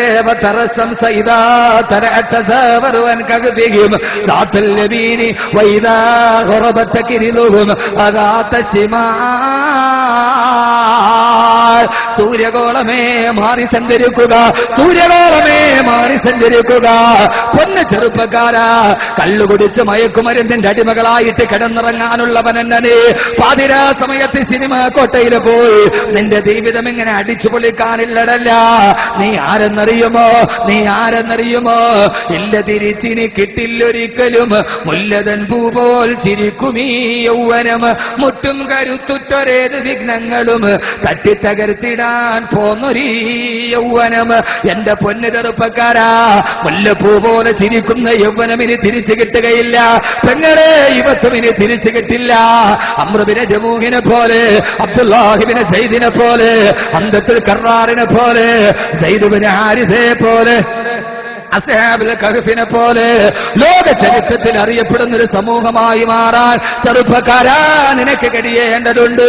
ഖുർആനിലെ യുവാവ് പറയുന്ന ഏറ്റവും വലിയ പാഠമേതെന്നറിയോ? ജീവിച്ചിരിക്കുന്ന യുവാക്കൾക്ക് വേണ്ടിയാണ്. ആ നാട്ടിലൊരു പള്ളി പോലും ഉണ്ടായത് പിന്നീട് ലോകമറിഞ്ഞു. 309 വർഷം ഗുഹയിൽ കിടന്നിറങ്ങിയ യുവാക്കളുണ്ടെന്ന്. സഹോദരങ്ങളെ, അവരല്ലേ യുവാക്കൾക്ക് വേണ്ടി ലനത്തഖിദന്ന അലൈഹിം മസ്ജിദ, ആ നാട്ടിലൊരു പള്ളിയുണ്ടായി. ആ പള്ളി ആർക്കു വേണ്ടിയാ? 7 യുവാക്കൾക്ക് സ്മാരകമായി സ്വന്തം നാട്ടില് പള്ളിയുണ്ടായി. ഓ ചെറുപ്പക്കാരാ, വടിവക്കിലെ വെയിറ്റ് ഷെഡിന്റെ മുകളിൽ നിന്റെ പേരെഴുതി വെച്ചിട്ട് കാര്യമെന്താ ഉള്ളത്? നിന്റെ പേരിലൊരു നഗരുണ്ടായിട്ട് കാര്യമെന്താ ഉള്ളത്? പൊന്നുമോനെ, എത്ര നാളാണ് ഇങ്ങനെ ജീവിച്ചിരിക്കുക? ജീവിച്ചാൽ ഇങ്ങനെ ജീവിക്കണം, മരിച്ചാൽ ഇങ്ങനെ മരിക്കാൻ കഴിയണം. ഒരു കാലഘട്ടത്തിൽ ആ നാട്ടിലെ ചർച്ച മുഴുവനും ആ യുവാക്കളെ കുറിച്ചായി. അവരെത്രയോ നല്ല യുവാക്കളാണ്. അള്ള തന്ന ആയുസല്ലേ, അള്ള തന്ന ആരോഗ്യമല്ലേ? അള്ള തന്ന ആരോഗ്യം അള്ളാഹ്ക്ക് വേണ്ടി ചെലവഴിക്കേണ്ടതല്ലേ? അള്ളാഹു തൗഫീക്ക് നൽകട്ടെ. രണ്ടാമത്തെ യുവാക്കൾ, അവരുടെ പേരിലാണ്, അവരെ സ്മാരകമായിട്ടാണ് പള്ളി ഉണ്ടായത്. നമ്മളോ മോനെ വെയിറ്റ് ഷെഡിന്റെ മുകളിൽ പേരെഴുതി വെച്ചിട്ട് അതുകൊണ്ട് എന്ത് കിട്ടാന്? നിനക്ക് പേര് ഒരു നഗരുണ്ടായതുകൊണ്ടോ ആഴ്ചയിൽ ഒരു പ്രാവശ്യം, വർഷത്തിലൊരു പ്രാവശ്യം നിന്നെ അനുസ്മരിക്കാൻ ആളുണ്ടായിട്ട് കാര്യമെന്താ? അങ്ങനെ ആകാൻ കഴിയണമെങ്കിൽ ഒരു യുവാവിന് 4 അടയാളമുണ്ട്. അത് ഇൻഷാ അല്ലാഹ് ചെയ്യണം. യഥാർത്ഥ യുവാവാവും. ഇൻഷാ അല്ലാഹ് ചെയ്യുവോ? ഒരു യുവാവിന് 4 അടയാളമുണ്ട്. ഞാൻ പറഞ്ഞുതരും, ഖുർആൻ ഞാൻ പറഞ്ഞല്ല. ആണത്തമുള്ള ആൺകുട്ടി ആരാ? ആണത്തമുള്ള ആൺകുട്ടി റമളാൻ 30 നോമ്പ് പിടിച്ചിട്ട് രാവിലെ പെരുന്നാളിന് രാവിലെ 10 മണിക്ക് മമ്മൂട്ടിയുടെ സിനിമ കാണാൻ വേണ്ടി പോയി ഫസ്റ്റ് ടിക്കറ്റ് എടുത്തിട്ട് കുരു തക്ബീർ വിളിച്ച ആൺകുട്ടി ആവൂല മോനെ. ആൺകുട്ടി എന്ന് പറഞ്ഞാരാ? ആണത്തമുള്ള ആൺകുട്ടി ആരാ? എതിർ വിഭാഗക്കാരന്റെ പോസ്റ്റർ കീറിയാലോ, അവന്റെ ഫ്ലെക്സ് കെട്ടിയാലോ, റോഡിലൂടെ നടന്നു പോകുന്നവന്റെ പള്ളയിലോട്ട് കത്തി കുത്തിക്കയറ്റിയിട്ട് കുടൽമാലയുടെ അഗ്രത്ത് പിടിച്ചിട്ട് നാക്ക് കൊണ്ട് നുണഞ്ഞ മോനെ ആൺകുട്ടി ആവൂല. ആൺകുട്ടി ആരാ? ആണത്തമുള്ള ആൺകുട്ടി ആരാ? ഖുർആൻ പറയുന്നുണ്ട്. ഇൻഷാ അല്ലാഹ് നമുക്ക് അതുകൂടി പറയാം. അള്ളാഹു തൗഫീക്ക് നൽകട്ടെ, അള്ളാഹു തൗഫീക്ക് നൽകട്ടെ. ധാരാളം യുവാക്കളെ ഖുർആൻ പറയുന്നുണ്ട്. സമയം പരിമിതമാണ്, സമയം പരിമിതമാണ്. അള്ളാഹു മനസ്സിലാക്കാനുള്ള ബോധം നൽകട്ടെ. ഈ സദസ്സ് സംഘടിപ്പിക്കപ്പെട്ടത് ഈ നാട്ടിലെ മദ്രസയുടെ പുനർനിർമ്മാണവുമായി ബന്ധപ്പെട്ട്. ഇൻഷാ അല്ലാഹ് അതിന്റെ സംഘാടകര് ബക്കറ്റുമായിട്ട് വരും. എല്ലാവരും ഒരു കാര്യമായ സദക്ക. ഞാൻ എടപ്പാൾ ഭാഗത്ത് അങ്ങനെ കൂടുതലായിട്ട് വന്നിട്ടില്ല, എങ്കിലും ഈ സദസ്സിലിരിക്കുന്ന ഭൂരിഭാഗം ആളുകളും മലപ്പുറം ജില്ലയിലെ മിക്ക പ്രസംഗങ്ങളും കേൾക്കാൻ എന്റെ പുറകെ വരുന്ന ആളുകളാണ്. നിങ്ങൾക്കെല്ലാവർക്കും അറിയാവുന്നതുപോലെ അൽഹംദുലില്ലാ ഈ കാലഘട്ടത്തിൽ ഇപ്പൊ ജീവിച്ചിരിക്കുന്ന യുവാക്കൾക്ക് റോൾ മോഡലാക്കാൻ ഒരു യുവാവിന്റെ കഥ കൂടി പറഞ്ഞ് ഇൻഷാ അല്ലാഹ് ഖുർആനിലൂടെ നമുക്ക് കടന്നു. അതൊരു നല്ല കഥയാണ്. ഇപ്പോഴത്തെ ചെറുപ്പക്കാരേതാണ്ട് ആ ഒരു അവസ്ഥയിൽ അവർക്ക് മനസ്സിലാക്കാൻ ഒരു കഥ കൂടി ഇൻഷാ അല്ലാഹ് പറയാം. ഖുർആൻ ഈ സദസ്സിൽ അൽഹംദുലില്ലാ ദുആ ചെയ്തിട്ട് ധാരാളം സ്വീകാര്യത ഉണ്ട് എന്ന കാര്യം എല്ലാവർക്കും അറിയാവുന്നതാണ്. അതുകൊണ്ട് തന്നെ എല്ലാവരും ഈ സദസ്സിൽ വഅദ് കേൾക്കാൻ വേണ്ടി മാത്രമല്ല ആമീൻ പറയാനും ഉണ്ടാകണം എന്ന് ഓർമ്മിപ്പിക്കുകയാണ്. കാരണം ക്യാൻസർ വന്നിട്ട് ഡോക്ടർമാര് മുഴുവനെ തള്ളിക്കളഞ്ഞത് അൽഹംദുലില്ലാ ഈ സദസ്സിൽ എല്ലാവർക്കും അറിയാവുന്നതുപോലെ വിശുദ്ധമായ ഖുർആനിൽ 6666 ആയത്തുണ്ട്. എന്റെ എല്ലാ സദസ്സുകളിലും വിശുദ്ധമായ ഖുർആന്റെ ആയത്തുകൾക്ക് തുല്യമായി 6666 രൂപ ധാരാളം സഹോദരങ്ങൾ സഹോദരിമാര് നേർച്ചയാക്കാറുണ്ട്. ആ നേർച്ചയാക്കിയതിലൂടെ ആമാശയത്തിൽ ക്യാൻസർ വന്നിട്ട് മൂത്രദ്വാരത്തിലൂടെ വെളിയിലോട്ട് പോയി എല്ലാ ഡോക്ടർമാരെ തള്ളിയതും അൽഹംദുലില്ലാ ആ സദക്കയുടെ ബറക്കത്ത് കൊണ്ട് രക്ഷപ്പെട്ട് അവരെ ഹജ്ജിന് പോയി തിരിച്ചു വന്നു. 18 വർഷമായി കുട്ടികളില്ലാത്തവർ അള്ളാഹു ഇപ്പൊ കൊടുത്തത് ഇരട്ട കുട്ടികളെയാണ്. മലപ്പുറം ജില്ലയിൽ നാടിന്റെ നാനാഭാഗങ്ങളിൽ ഏതാണ്ട് ഇതേവരെ 35,000-ലധികം ആളുകൾ ഈ 6666 രൂപ നേർച്ചയാക്കി സദക്ക ചെയ്തിട്ടുണ്ട്. എത്രയോ സഹോദരങ്ങൾ ഗൾഫിൽ പോയി കുടുങ്ങിപ്പോയവർ, കച്ചവടം നഷ്ടപ്പെട്ടു പോയവർ ആ സദക്ക കൊണ്ട് 35,000-ലധികം ആളുകൾ വിവിധ സദസ്സുകൾ, വിവിധ പള്ളിക്ക് വേണ്ടി, വിവിധ ദറസിന് വേണ്ടി ആ സദക്ക നൽകിയിട്ടുണ്ട്.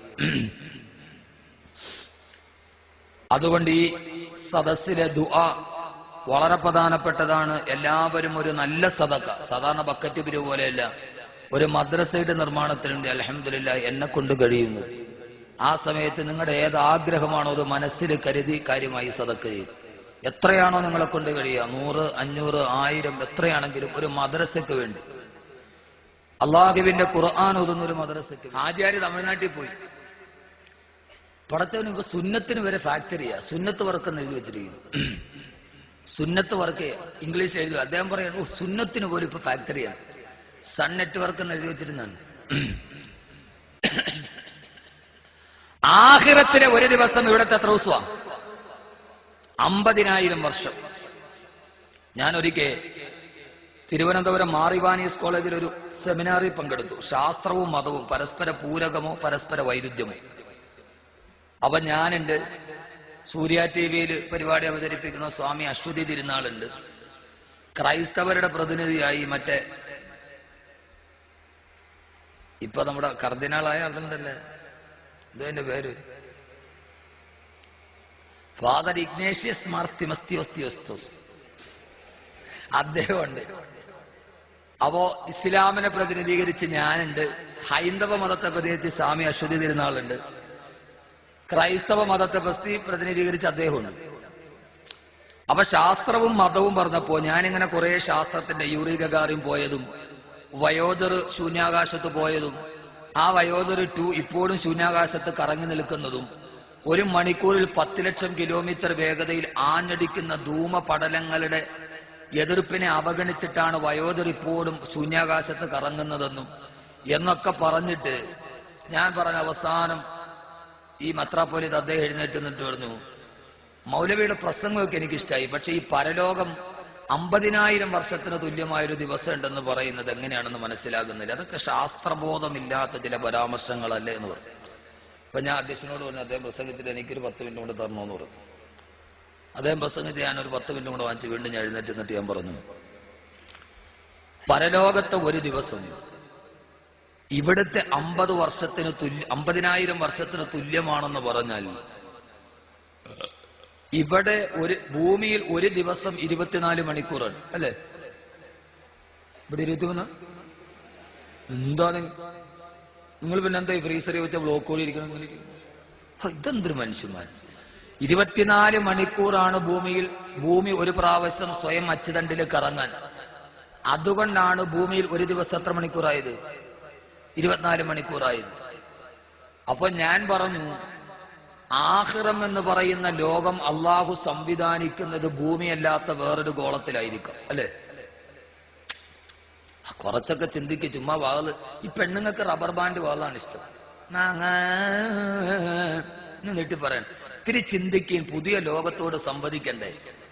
ആഖിറം എന്ന് പറഞ്ഞ ഭൂമിയല്ലാത്ത മറ്റൊരു ലോകമായിരിക്കും. ഖുർആൻ يوم تبدل الأرض غير الأرض والسماوات وبرزوا لله الواحد القهار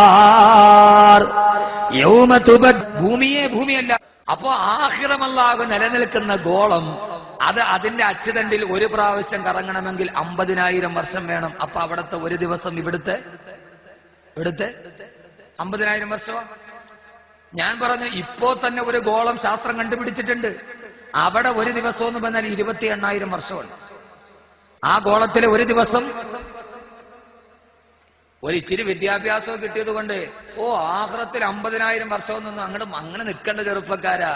പൊന്നു മോനെ, നീ ആരാ, നമ്മൾ എന്താ പഠിച്ചത് അതൊക്കെ പറയാൻ ശാസ്ത്രം പറയാനുള്ള സമയമൊന്നുമില്ല. നാളെ ഞാൻ കാസർഗോഡുണ്ട്, ഖുർആന് ശാസ്ത്രവുമാണ് വിഷയം. ആരെങ്കിലും വരുന്നുണ്ടെ പോരാ, വേണ്ട. നാളെ പിന്നെ മന്നാനയുടെ പ്രസവം കൊണ്ടല്ലോ, ഇവിടെ തന്നെ നിന്നോളൂ. അല്ല, കാസർഗോഡ് കൊടുങ്ങല്ലൂരിൽ നിന്നൊക്കെ കാസർഗോഡ് ഒരാളുകൾ ധാരാളം. അള്ളാഹു നല്ല പ്രതിഫലം കൊടുക്കട്ടെ. അള്ളാഹു നല്ല പ്രതിഫലം കൊടുക്കട്ടെ. ആമീൻ പറയും മനുഷ്യന്മാരെ. അള്ളാഹു ഇത് പറയാൻ തൗഫീക്ക് നൽകി അനുഗ്രഹിക്കുമാറാകും. ഈ ആൾക്കൂട്ടമൊക്കെ എനിക്ക് നന്നായിട്ടറിയാം. ഇതൊരു ട്രെൻഡാ. 5 വർഷം കഴിയുമ്പോൾ ഇതൊക്കെ ഇങ്ങോട്ട് പോകും.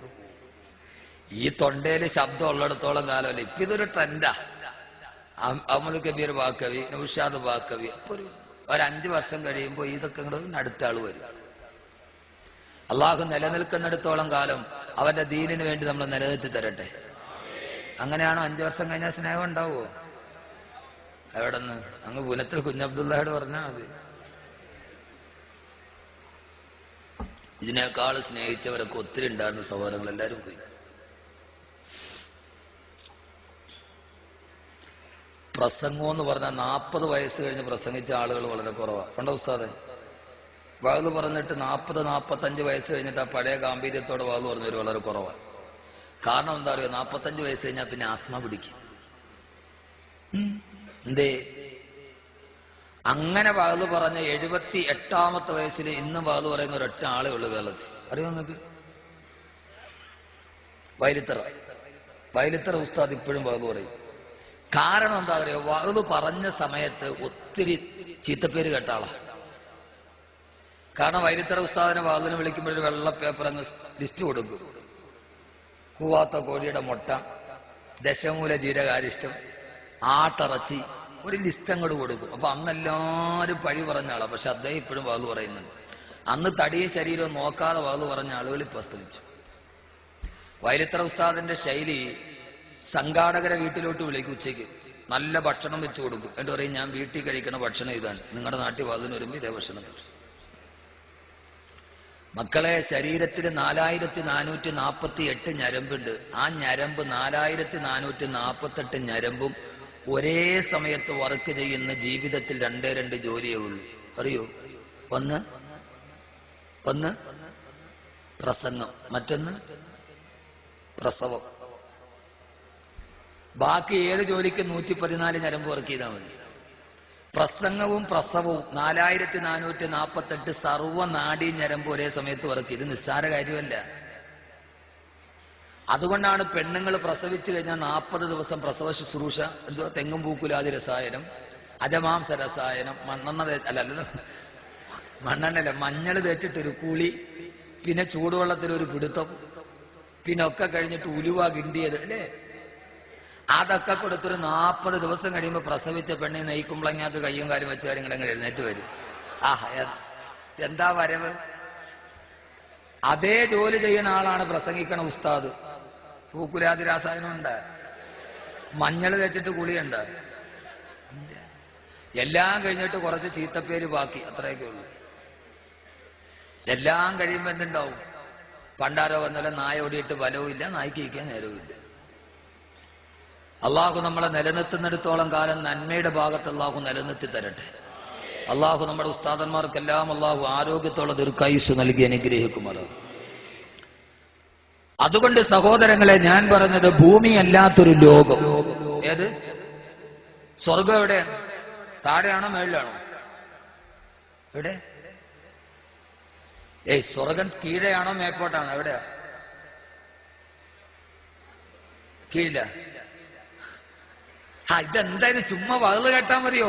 ഒരാൾ വന്നിട്ട് സ്വർഗം മേളിലാണോ താഴെയാണോ വെച്ചാൽ നിങ്ങൾ എന്ത് പറയും? മേലെ.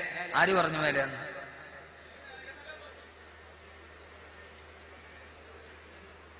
ഞാൻ പറയണ ഭാഷ മനസ്സിലാവുന്നുണ്ട്? ഭാഷയ്ക്ക് വ്യത്യാസമുണ്ടോ? മനസ്സിലാവുന്നുണ്ട്? ഇങ്ങോട്ട് വന്നുള്ള ഭാഷയല്ല അങ്ങോട്ട്. തൃശ്ശൂര് എന്തടേ എന്തേ? പക്ഷെ നമ്മുടെ നാട്ടിൽ കൊല്ലം, തിരുവനന്തപുരം എന്തരടേ?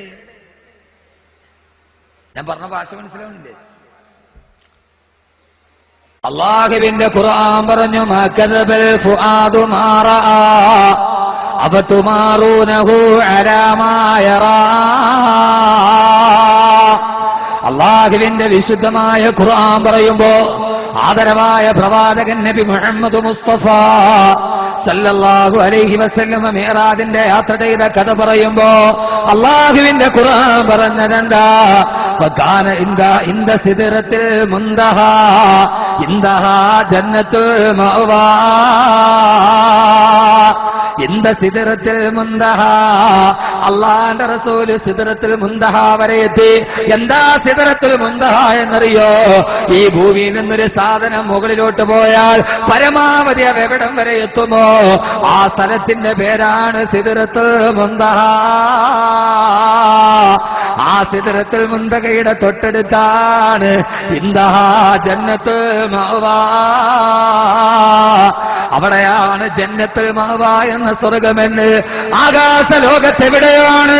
ഉപരിലോകത്താണ് സ്വർഗം നിലനിൽക്കുന്നതെന്ന് അല്ലാഹുവിന്റെ വിശുദ്ധ ഖുർആൻ. പഠിക്കണം സഹോദരങ്ങളെ, ഖുർആൻ ഒരു ഗവേഷണ വിഷയമാകണം. മുകൾ ലോകത്താണ് സ്വർഗമുള്ളതെന്ന് അല്ലാഹുവിന്റെ ഖുർആൻ പറയുമ്പോ നാളെ സ്വർഗത്തിന്റെ മുമ്പിൽ അല്ലാഹുവിന്റെ മുമ്പിലെത്തുമ്പോ അല്ലാഹുവിന്റെ ഖുർആനിൽ ആയത്തിറങ്ങി. അല്ലാഹുവിന്റെ ഖുർആനിൽ ആയത്തിറങ്ങി, കല്ലാ ഇദാ ദുഖത്തിൽ അർളു ദക്കന ദക്കാ വജാ റബ്ബുക വൽ മലകു സഫൻ സഫാ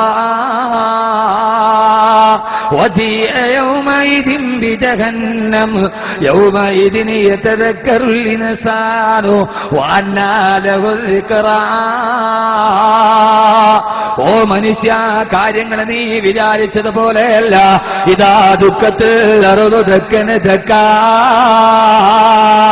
ഈ ഭൂമി പല കഷണങ്ങളായി പൊട്ടിപ്പിതറപ്പെടും. ഈ ഭൂമി പല കഷണങ്ങളായി ചിതറിത്തറപ്പെടും. വജാ റബ്ബുക വൽ മലകു സഫൻ സഫാ. ഏകനായ അല്ലാഹുവിന്റെ മുമ്പിൽ ഒരു ചാൻ മുകളിൽ സൂര്യൻ ഉദിച്ചു നിൽക്കുമ്പോ താഴെ ചെമ്പിന്റെ തറയിൽ കിടക്കുമ്പോ സുഹൃത്തുക്കളെ പതക്കുന്നതാണേ മൂള. അമലൊന്നുമില്ലാതങ്ങ് ചെന്നാൽ കോള. സുഹൃത്തുക്കളെ പതക്കുന്നതാണേ മൂള. അമലൊന്നുമില്ലാതങ്ങ് ചെന്നാൽ കോള. തല രണ്ടായി പൊട്ടിപ്പിളന്നിട്ട് തലച്ചോറ് പിളക്കുന്ന അല്ലാഹുവിന്റെ മഹ്ശറയിൽ ഒരു ചാൺമുകളിൽ സൂര്യനാ താഴെ ചെമ്പിന്റെ തറയിൽ നിൽക്കുമ്പോ ആ രീതിയിൽ എത്ര നാളാണ് നിൽക്കേണ്ടത്? അല്ലാഹുവിന്റെ ഖുർആൻ പറയുന്നു, ഫീ യൗമിൻ കാന മിഖ്ദാറുഹു 50 അൽഫി സനാ. 50,000 വർഷം ദൈർഘ്യമുള്ള ഒരു ദിവസമല്ലേ? ആ ദിവസത്തിൽ എങ്ങനെയാ നിൽക്കുക? എങ്ങനെയാ ദിവസത്തിൽ നിൽക്കുക? എന്തേ നാളെ കടന്നു പോകാനുള്ള ലോകത്തെക്കുറിച്ച് ചിന്തിക്കുന്നില്ല? എന്തേ നാളെ കടന്നു പോകാനുള്ള ദിവസത്തെക്കുറിച്ച് ചിന്തിക്കുന്നില്ല?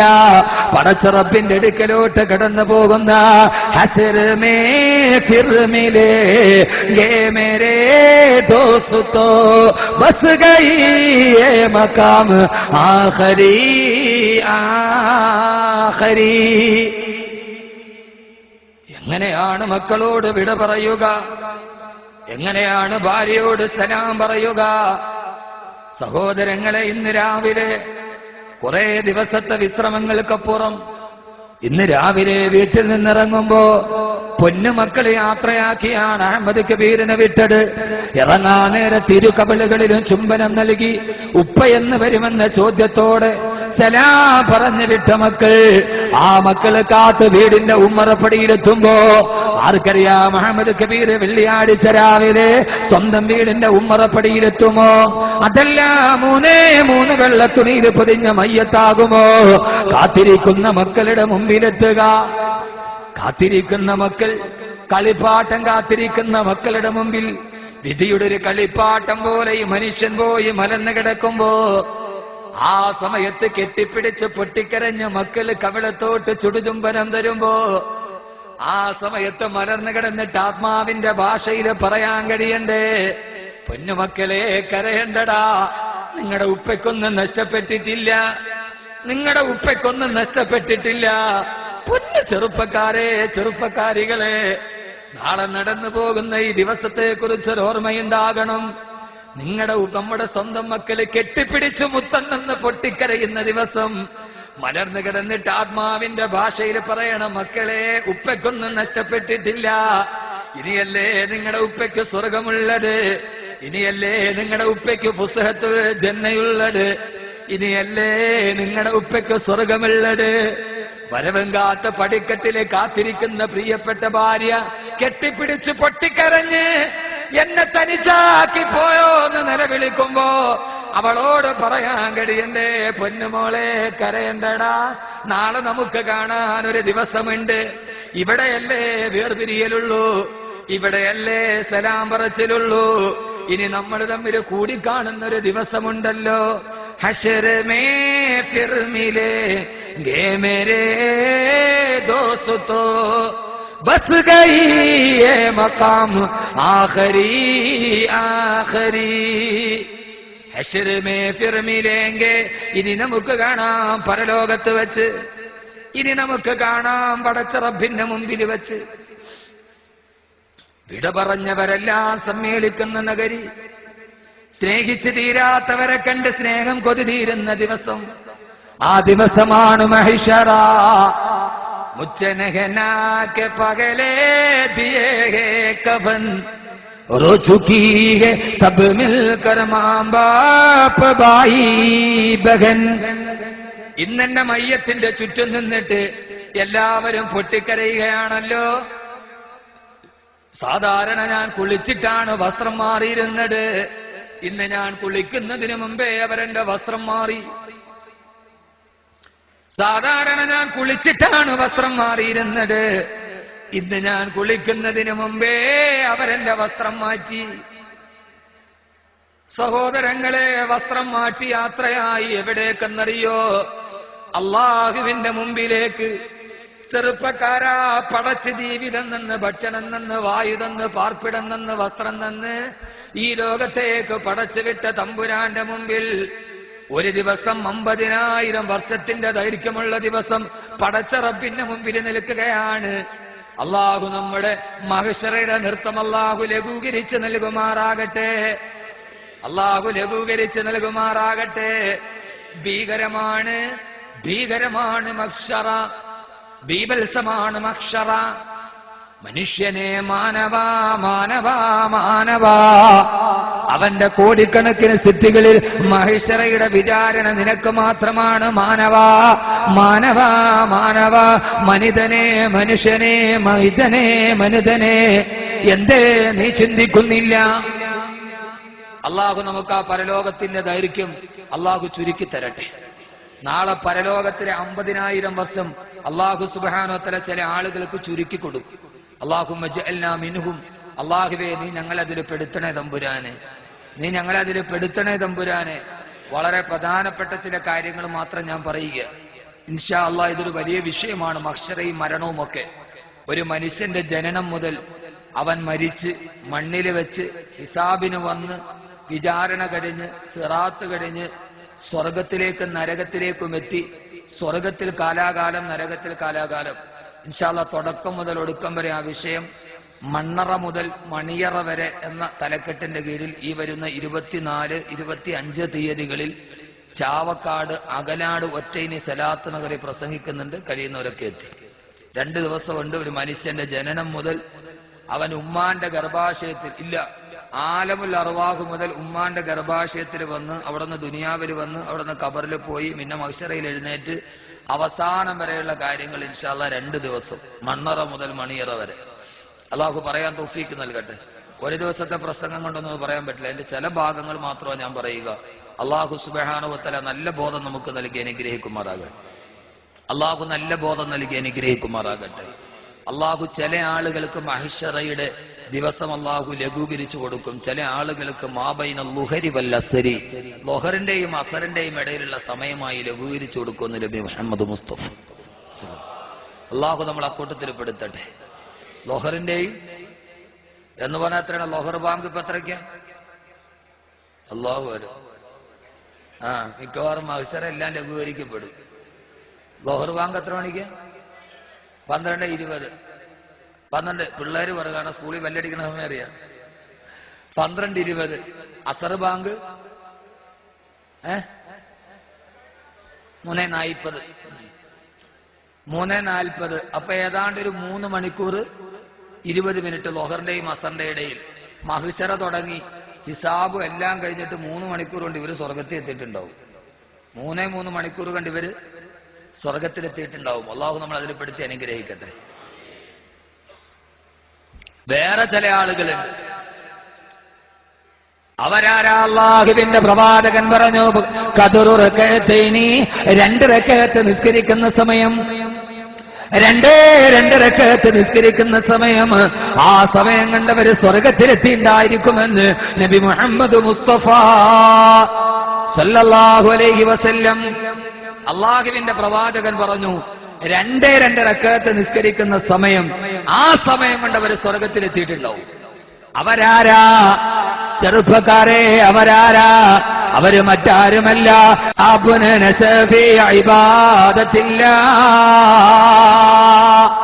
അല്ലാഹുവിന്റെ പ്രവാചകൻ പറഞ്ഞു, ഖദറു റകഅത്തൈനി, 2 റകഅത്ത് നമസ്കരിക്കുന്ന സമയം കൊണ്ട് ഹിസാബും കഴിഞ്ഞ് സിറാത്തും കഴിഞ്ഞ് മീസാനും കഴിഞ്ഞ് ഇവർ അല്ലാഹുവിന്റെ സ്വർഗത്തിലെത്തിയിട്ടുണ്ടാവും. അവരാരാ? അവരാരാ? ചെറുപ്പക്കാരെ, മറ്റാരുമല്ല,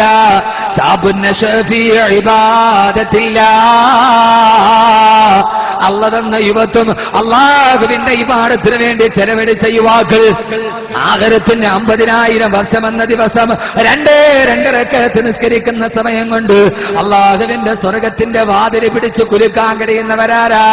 പൊന്നു ചെറുപ്പക്കാരാ, ചെറുപ്പക്കാരി, നിങ്ങൾ മാത്രമാണ്. അള്ളാഹു നമ്മുടെ ചെറുപ്പക്കാരെ അക്കൂട്ടത്തിൽ പെടുത്തി അനുഗ്രഹിക്കട്ടെ. ഇനി 3ാമതൊരു വിഭാഗമുണ്ട്. മഹ്ശറ തുടങ്ങി നേരെ അങ്ങോട്ട് പാഞ്ഞു ചെന്നിട്ടുണ്ടല്ലോ, സ്വർഗത്തിന്റെ വാതിലുമേ പോയി മുട്ടും. ഇഫ്തഹു ഇഫ്തഹു, വാതിൽ തുറക്കീൻ, വാതിൽ തുറക്കീൻ. മഹ്ശറ തുടങ്ങി, ഹിസാബും ഇല്ല, സിറാത്തും ഇല്ല, മീസാനും ഇല്ല, ഒന്നുമില്ല. നേരെ പാഞ്ഞങ്ങോട്ട് പോകും. നേരെ പോയിട്ട് സ്വർഗത്തിന്റെ വാതിലെ പോയിട്ട് മുട്ടും. ഇഫ്തഹു ഇഫ്തഹു, വാതിൽ തുറക്കീൻ, വാതിൽ തുറക്കീൻ. സ്വർഗത്തിന്റെ മലക്കുകൾ അമ്പരപ്പോടെ സ്വർഗത്തിന്റെ വാതിൽ അങ്ങോട്ട് തുറക്കും. ഹാ, എന്താ അവസ്ഥ! എന്താ ചെറുപ്പക്കാരെ, കൊതി വേണം മനസ്സിലതിന്. അള്ളാഹു സ്വർഗത്തിന്റെ വാതിൽ മുട്ടാൻ അള്ളാഹു തൗഫീക്ക് നൽകട്ടെ. ആമീൻ പറഞ്ഞാൽ പോരാ, ഈ ദുനിയാവിൽ ഏതൊക്കെ വാതിൽ മുട്ടും ആ മുട്ടൊക്കെ ഇല്ലാതാക്കും. ചുമ്മാ ആമീൻ പറഞ്ഞിട്ട് മാത്രം കാര്യമില്ല. ഈ ദുനിയാവിൽ ഇടയ്ക്കിടയ്ക്ക് മുട്ടണ വാതിലില്ലേ, ബാറിന്റെ വാതിൽ മുട്ടരുത്. പിന്നെ ഈ പാതിരാ സമയത്ത് എവിടെയൊക്കെ മുട്ടും ആ മുട്ടൊക്കെ അങ്ങോട്ട് ഒഴിവാക്കും. അല്ലാതെ ചുമ്മാ നീട്ടി ആമീൻ കൊണ്ട് എല്ലാ കാര്യവും നടക്കും. പക്ഷെ അതുകൊണ്ട് നമ്മുടെ സ്വഭാവം കൂടെ മാറും. ഈ രാത്രിയിൽ ഈ മുട്ടും തട്ടും ഒക്കെ അങ്ങോട്ട് ഒഴിവാക്കും. ഈ വിരൽ എന്തിനാന്നറിയ? ഈ വിരല് എന്തിനാ? ഇത് സ്വർഗത്തിന്റെ വാതിലെ മുട്ടാന്. ഇമ്മാതിരി മിസ് കോൾ അടിക്കാനല്ല. വാതിൽ തുറക്കീൻ. അള്ളാന്റെ മലക്കുകളെ, സ്വർഗത്തിന്റെ മലക്കൾ അമ്പരപ്പോടെ വാതിൽ വന്നിട്ട്, നിങ്ങൾ ആരാ? നിങ്ങൾ ആരാ? അപ്പൊ ഹൂസിബുത്തു, ആ കൊലിയൽ അമ്രു, കാര്യങ്ങൾ ഇത്ര പെട്ടെന്നൊക്കെ അങ്ങോട്ട് കഴിഞ്ഞു. മലക്കുകൾക്ക് അത്ഭുതമോ? മലക്കുകൾ അത്ഭുതപ്പെടുത്തും. മലക്കുകൾ അത്ഭുതപ്പെടുത്തണം. എന്റെ മുകളിലും ആളുണ്ടാ? ഞാൻ ഇപ്പഴാ കാണണം. ഞാൻ ഇത്ര നേരം താഴെ നോക്കി, ബാൽക്കണിയിലും ഉണ്ട് ആള്. അള്ളാഹുവിന്റെ പ്രവാചകൻ പറയുകയാണ്, അവര് ചോദിക്കും, കുലിയൽ അമ്രു, കാര്യങ്ങൾ ഇത്ര പെട്ടെന്ന് കഴിഞ്ഞോ? അഫഹുസിബത്തും, നിങ്ങളുടെ ഹിസാബ് കഴിഞ്ഞോ? വന്നാസു ഫിൽ ഹിസാബ്, ജനങ്ങളെല്ലാം വിചാരണയിലല്ലേ, ഇത്ര പെട്ടെന്ന് നിങ്ങളുടെ വിചാരണ കഴിഞ്ഞോ? അവര് പറയും എന്ത് കാര്യത്തിനാ ഞങ്ങളോട് ഹിസാബ് ചോദിക്കേണ്ടത്? ഹിസാബില്ല, ഞങ്ങൾക്ക് ജീവിതത്തിൽ ഹിസാബില്ല. ഏത് കാര്യത്തിനാ ഞങ്ങൾ അല്ലാഹുവിനോട് വിചാരണ പറയേണ്ടത്? ആ സമയത്താണ് അവർ ചോദിക്കും, ഹിസാബില്ലാത്ത നിങ്ങളാരാ? അവര് പറയും, ഞങ്ങൾ ആരെന്നറിയോ? ഞങ്ങൾ ആരെന്നറിയോ? അസിയാഫുനാ ഫൗക അബാതിഖിനാ ഖൽഫ റസൂലില്ലാഹ്.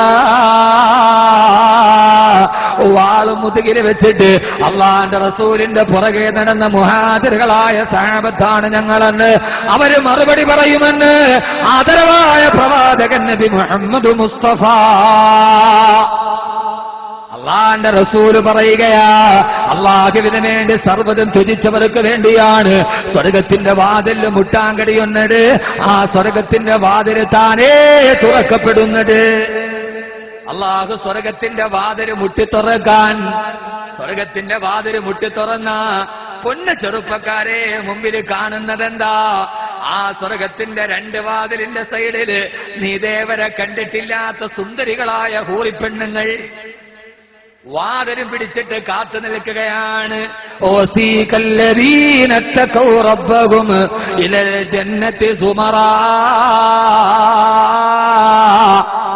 അതാ രണ്ട് വാതിലിന്റെയും കൈപിടിച്ചുകൊണ്ട് ഇതേവരെ നീ കണ്ടിട്ടില്ലാത്ത സുന്ദരികളായ ഹൂർളീങ്ങളായ പരിചാരകമാര് കാത്തു നിൽക്കുകയാണ്.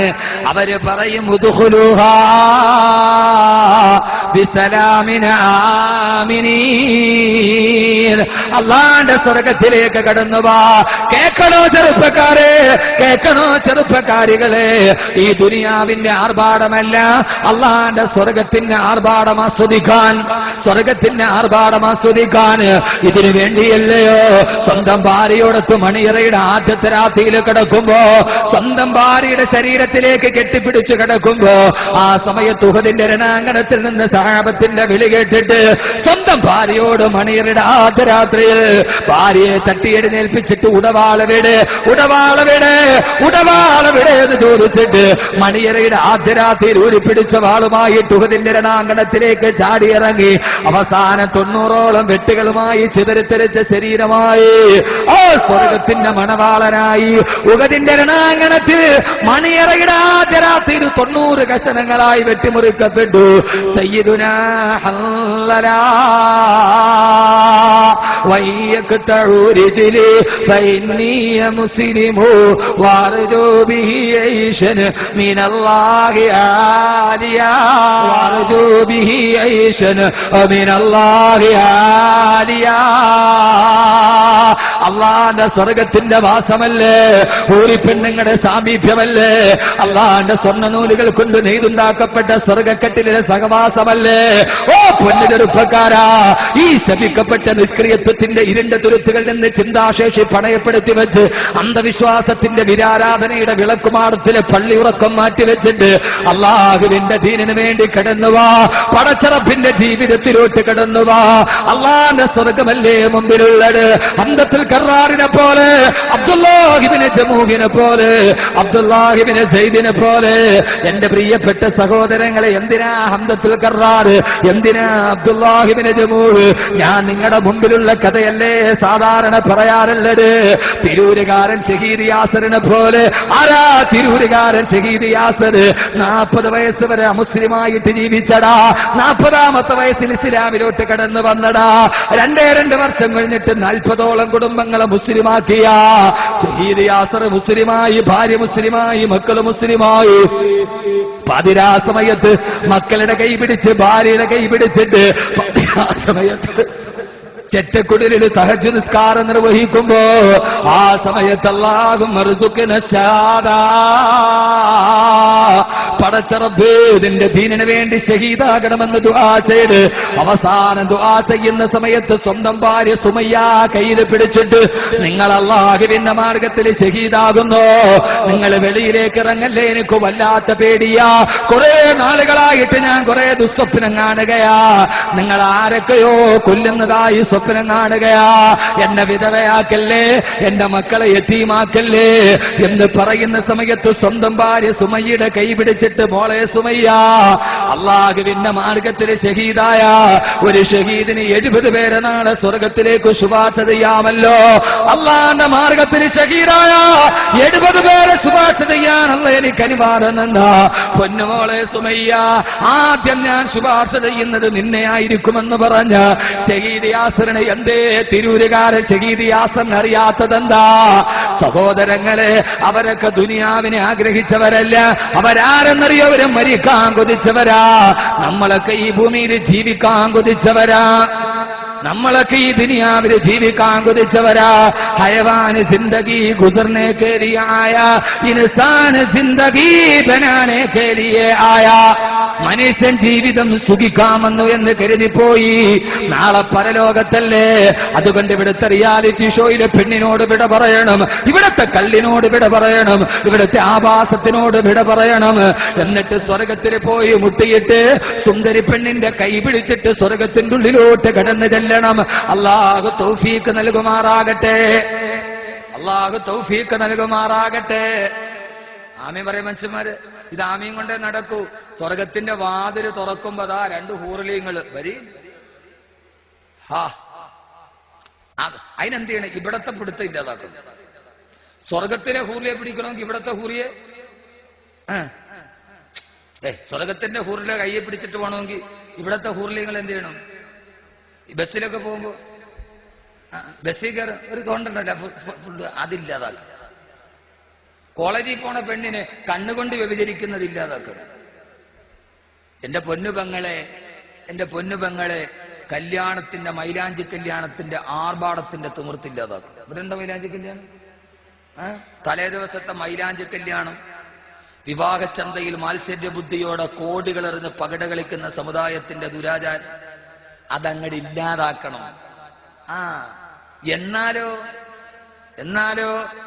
കൈകൊട്ടുവാൻ ചില ദാസിമാർ വരവുണ്ട്, കടകണ്ണ് കൊണ്ടൊരു നോട്ടവും ചരിച്ചുണ്ട്.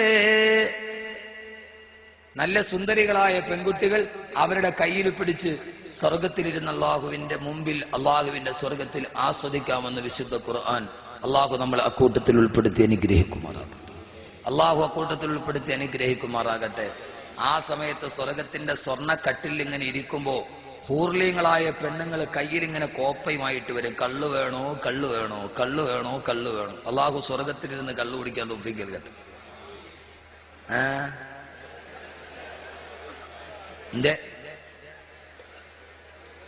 അള്ളാഹു സ്വർഗത്തിലിരുന്ന് കള്ളു കുടിക്കാൻ തൗഫീഖ് നൽകട്ടെ. ധൈര്യമായിട്ട് ആമീൻ പറയും. സ്വർഗത്തിലെ കള്ളുണ്ട്. പിഴിയാതെ തന്നൊഴുകുന്നതാ പാലാറ്, പുഴ പോലെ തന്നതിലുണ്ടടോ കള്ളാറ്.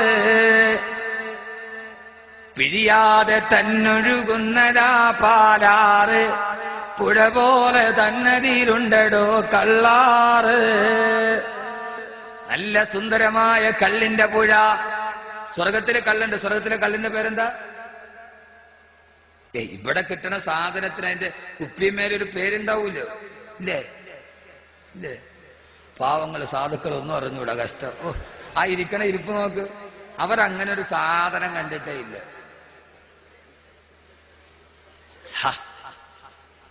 മാതിരി പേരുണ്ടാവൂല.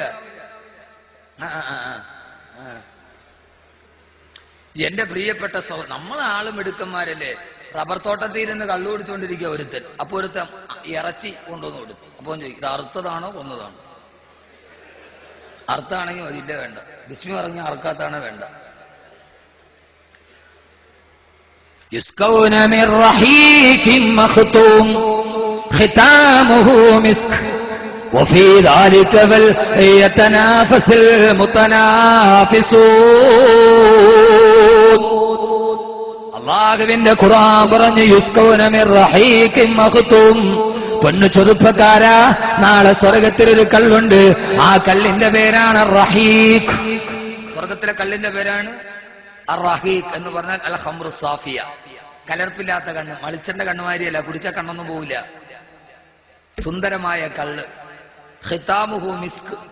അതിന് സീല് വെച്ചിരിക്കുന്ന തന്നെ മിസ്ക് കൊണ്ടാ. ഞാൻ എന്റെ ചെറുപ്പക്കാരോട് അവസാനിപ്പിക്കുന്നു, ഈ ഓട്ടം നിർത്ത്.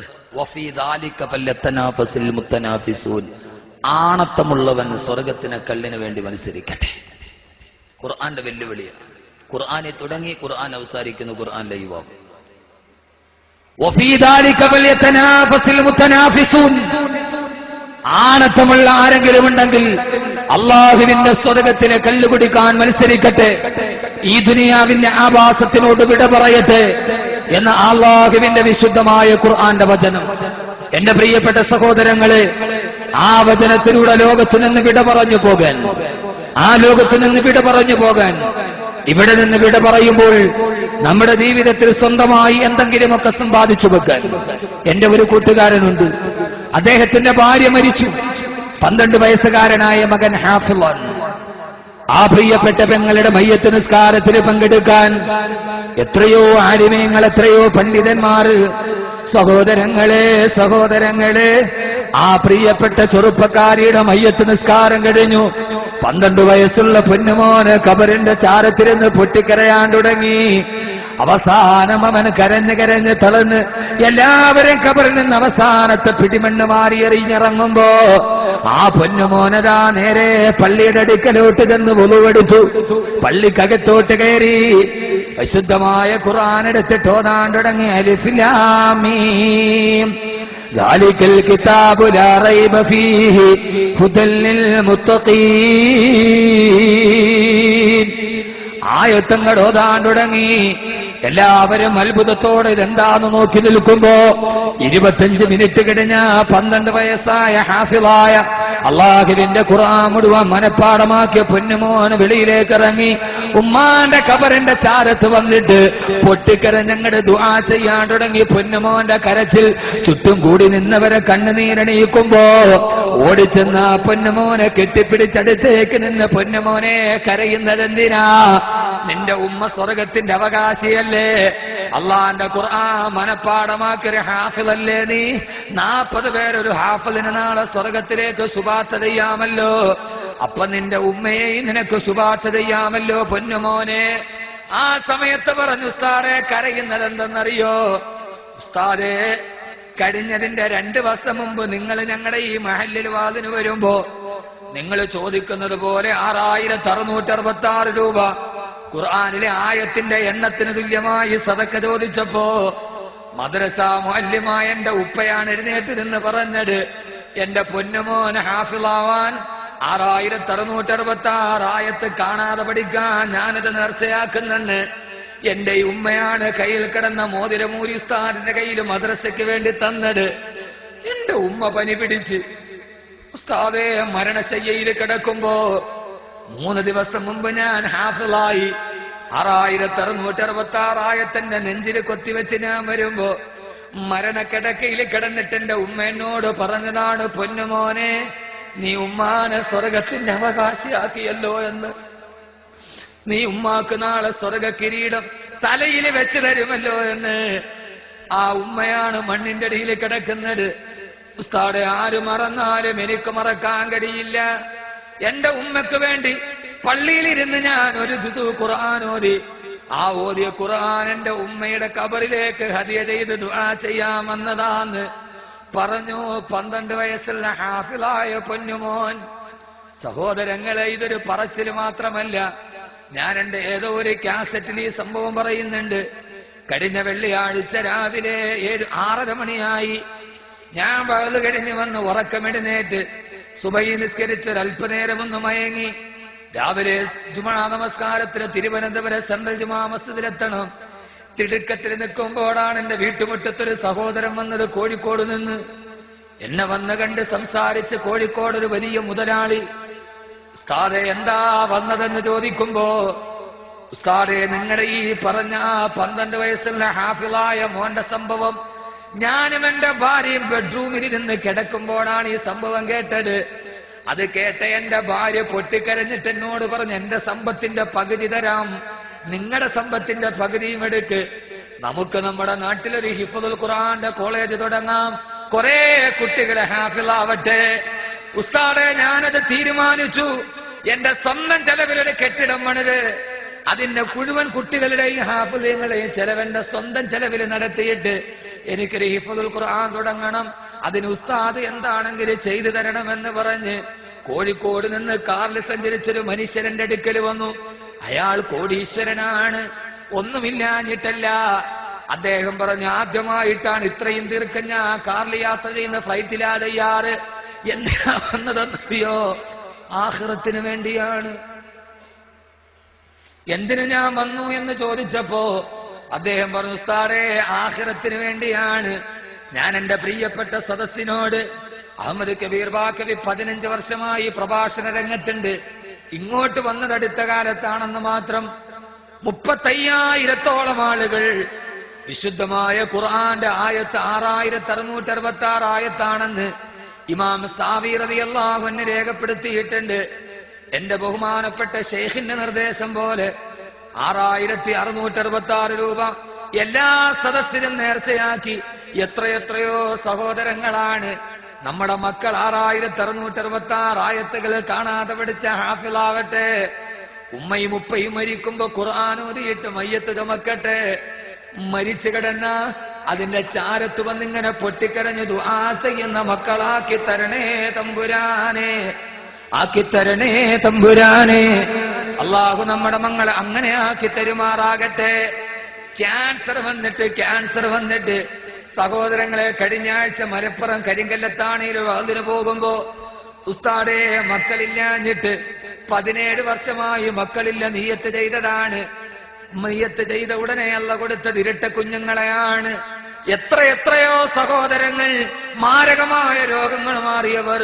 അള്ളാഹു സദക്കെ അള്ളാഹു സ്വീകരിക്കുമാറാകട്ടെ. കാരണം എന്താ? ഇന്ന് നിങ്ങൾ ഇവിടെ നിന്ന് പോയാലും നാളെ ഞാൻ കാസർഗോഡുണ്ട്.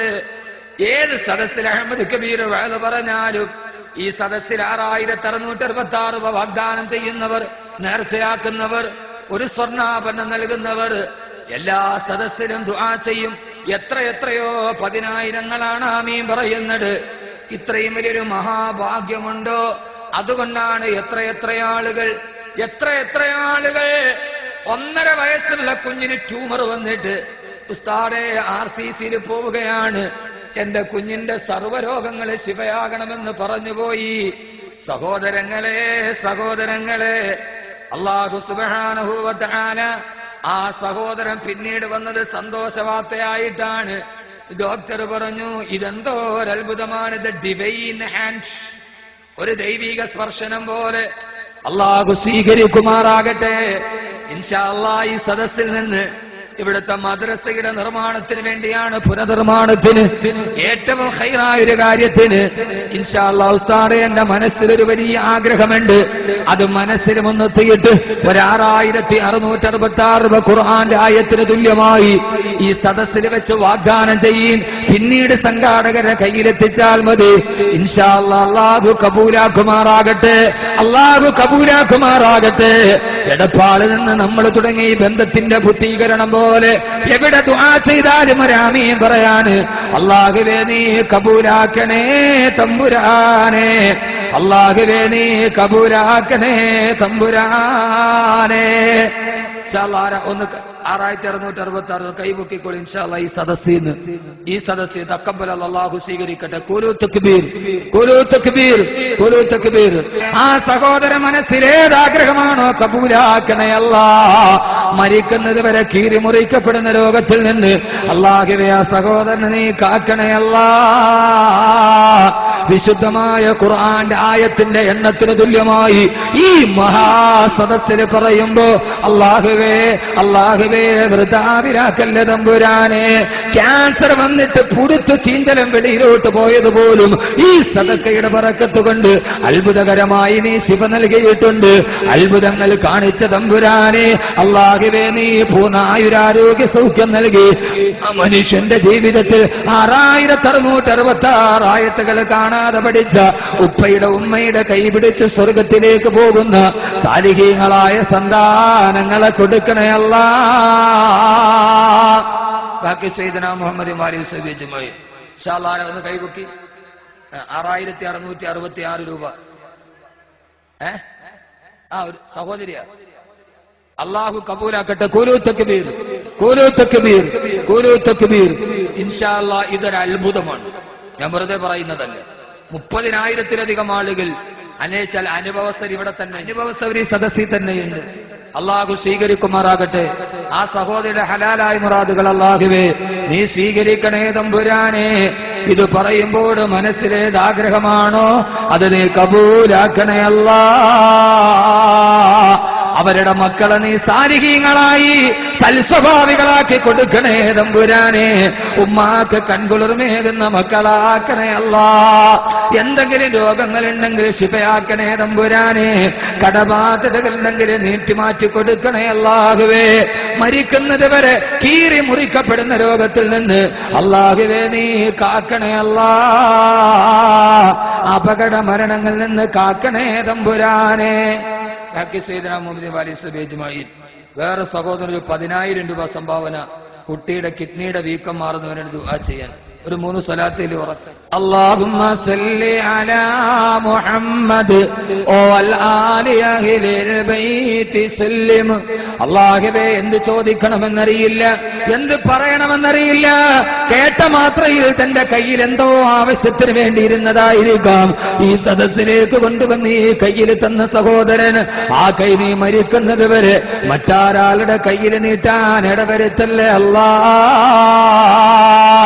എത്രയെത്രയോ സഹോദരങ്ങൾ ലക്ഷങ്ങൾ മുടക്കിയിട്ട് ഭേദമാകാത്ത രോഗങ്ങൾക്ക് വേണ്ടി, ആവശ്യങ്ങൾക്ക് വേണ്ടി സദക്ക നൽകുന്നുണ്ട്. അല്ലാഹുവേ ആ സദക്കയെ നീ സ്വീകരിച്ച് എല്ലാവിധ രോഗത്തിൽ നിന്ന് ശിവ നൽകണേ അല്ലാ. പൊന്നുമോന്റെ കിഡ്നിയുടെ അസുഖം മാറാൻ സദക്ക ചെയ്ത സഹോദരൻ അല്ലാഹുവേ നീ പൂർണ്ണ ശിവയാക്കണേ തമ്പുരാനെ. എല്ലാവിധ അസുഖവും മാറ്റി ആ കുഞ്ഞിനായുരാരോഗ്യ സൗഖ്യം കൊടുക്കണേ അല്ലാഹുവേ. പഠിച്ചവനെ ആ ഉപ്പയ്ക്കും ഉമ്മയ്ക്കും ആ മകനെ നീ ആയുരാരോഗ്യ സൗഖ്യം നൽകണേ അല്ലാ. اللهم صل على محمد أعداد رمل السرى وسلم صلى الله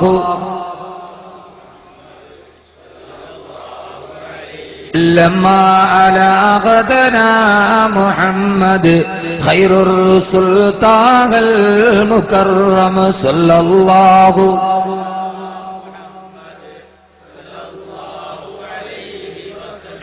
ملي حبيب سوى محمد يوم الحوان به تغسم صلى الله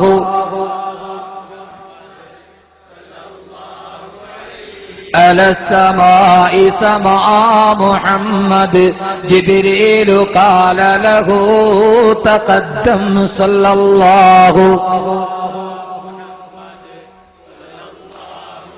بين الضلال جلا محمد بدر لنور الهدى متمم صلى الله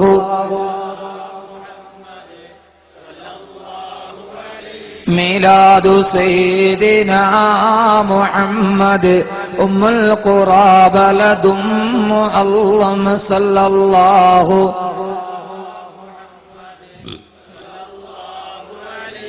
أعمار سيدنا محمد 60 في أم معظم صلى الله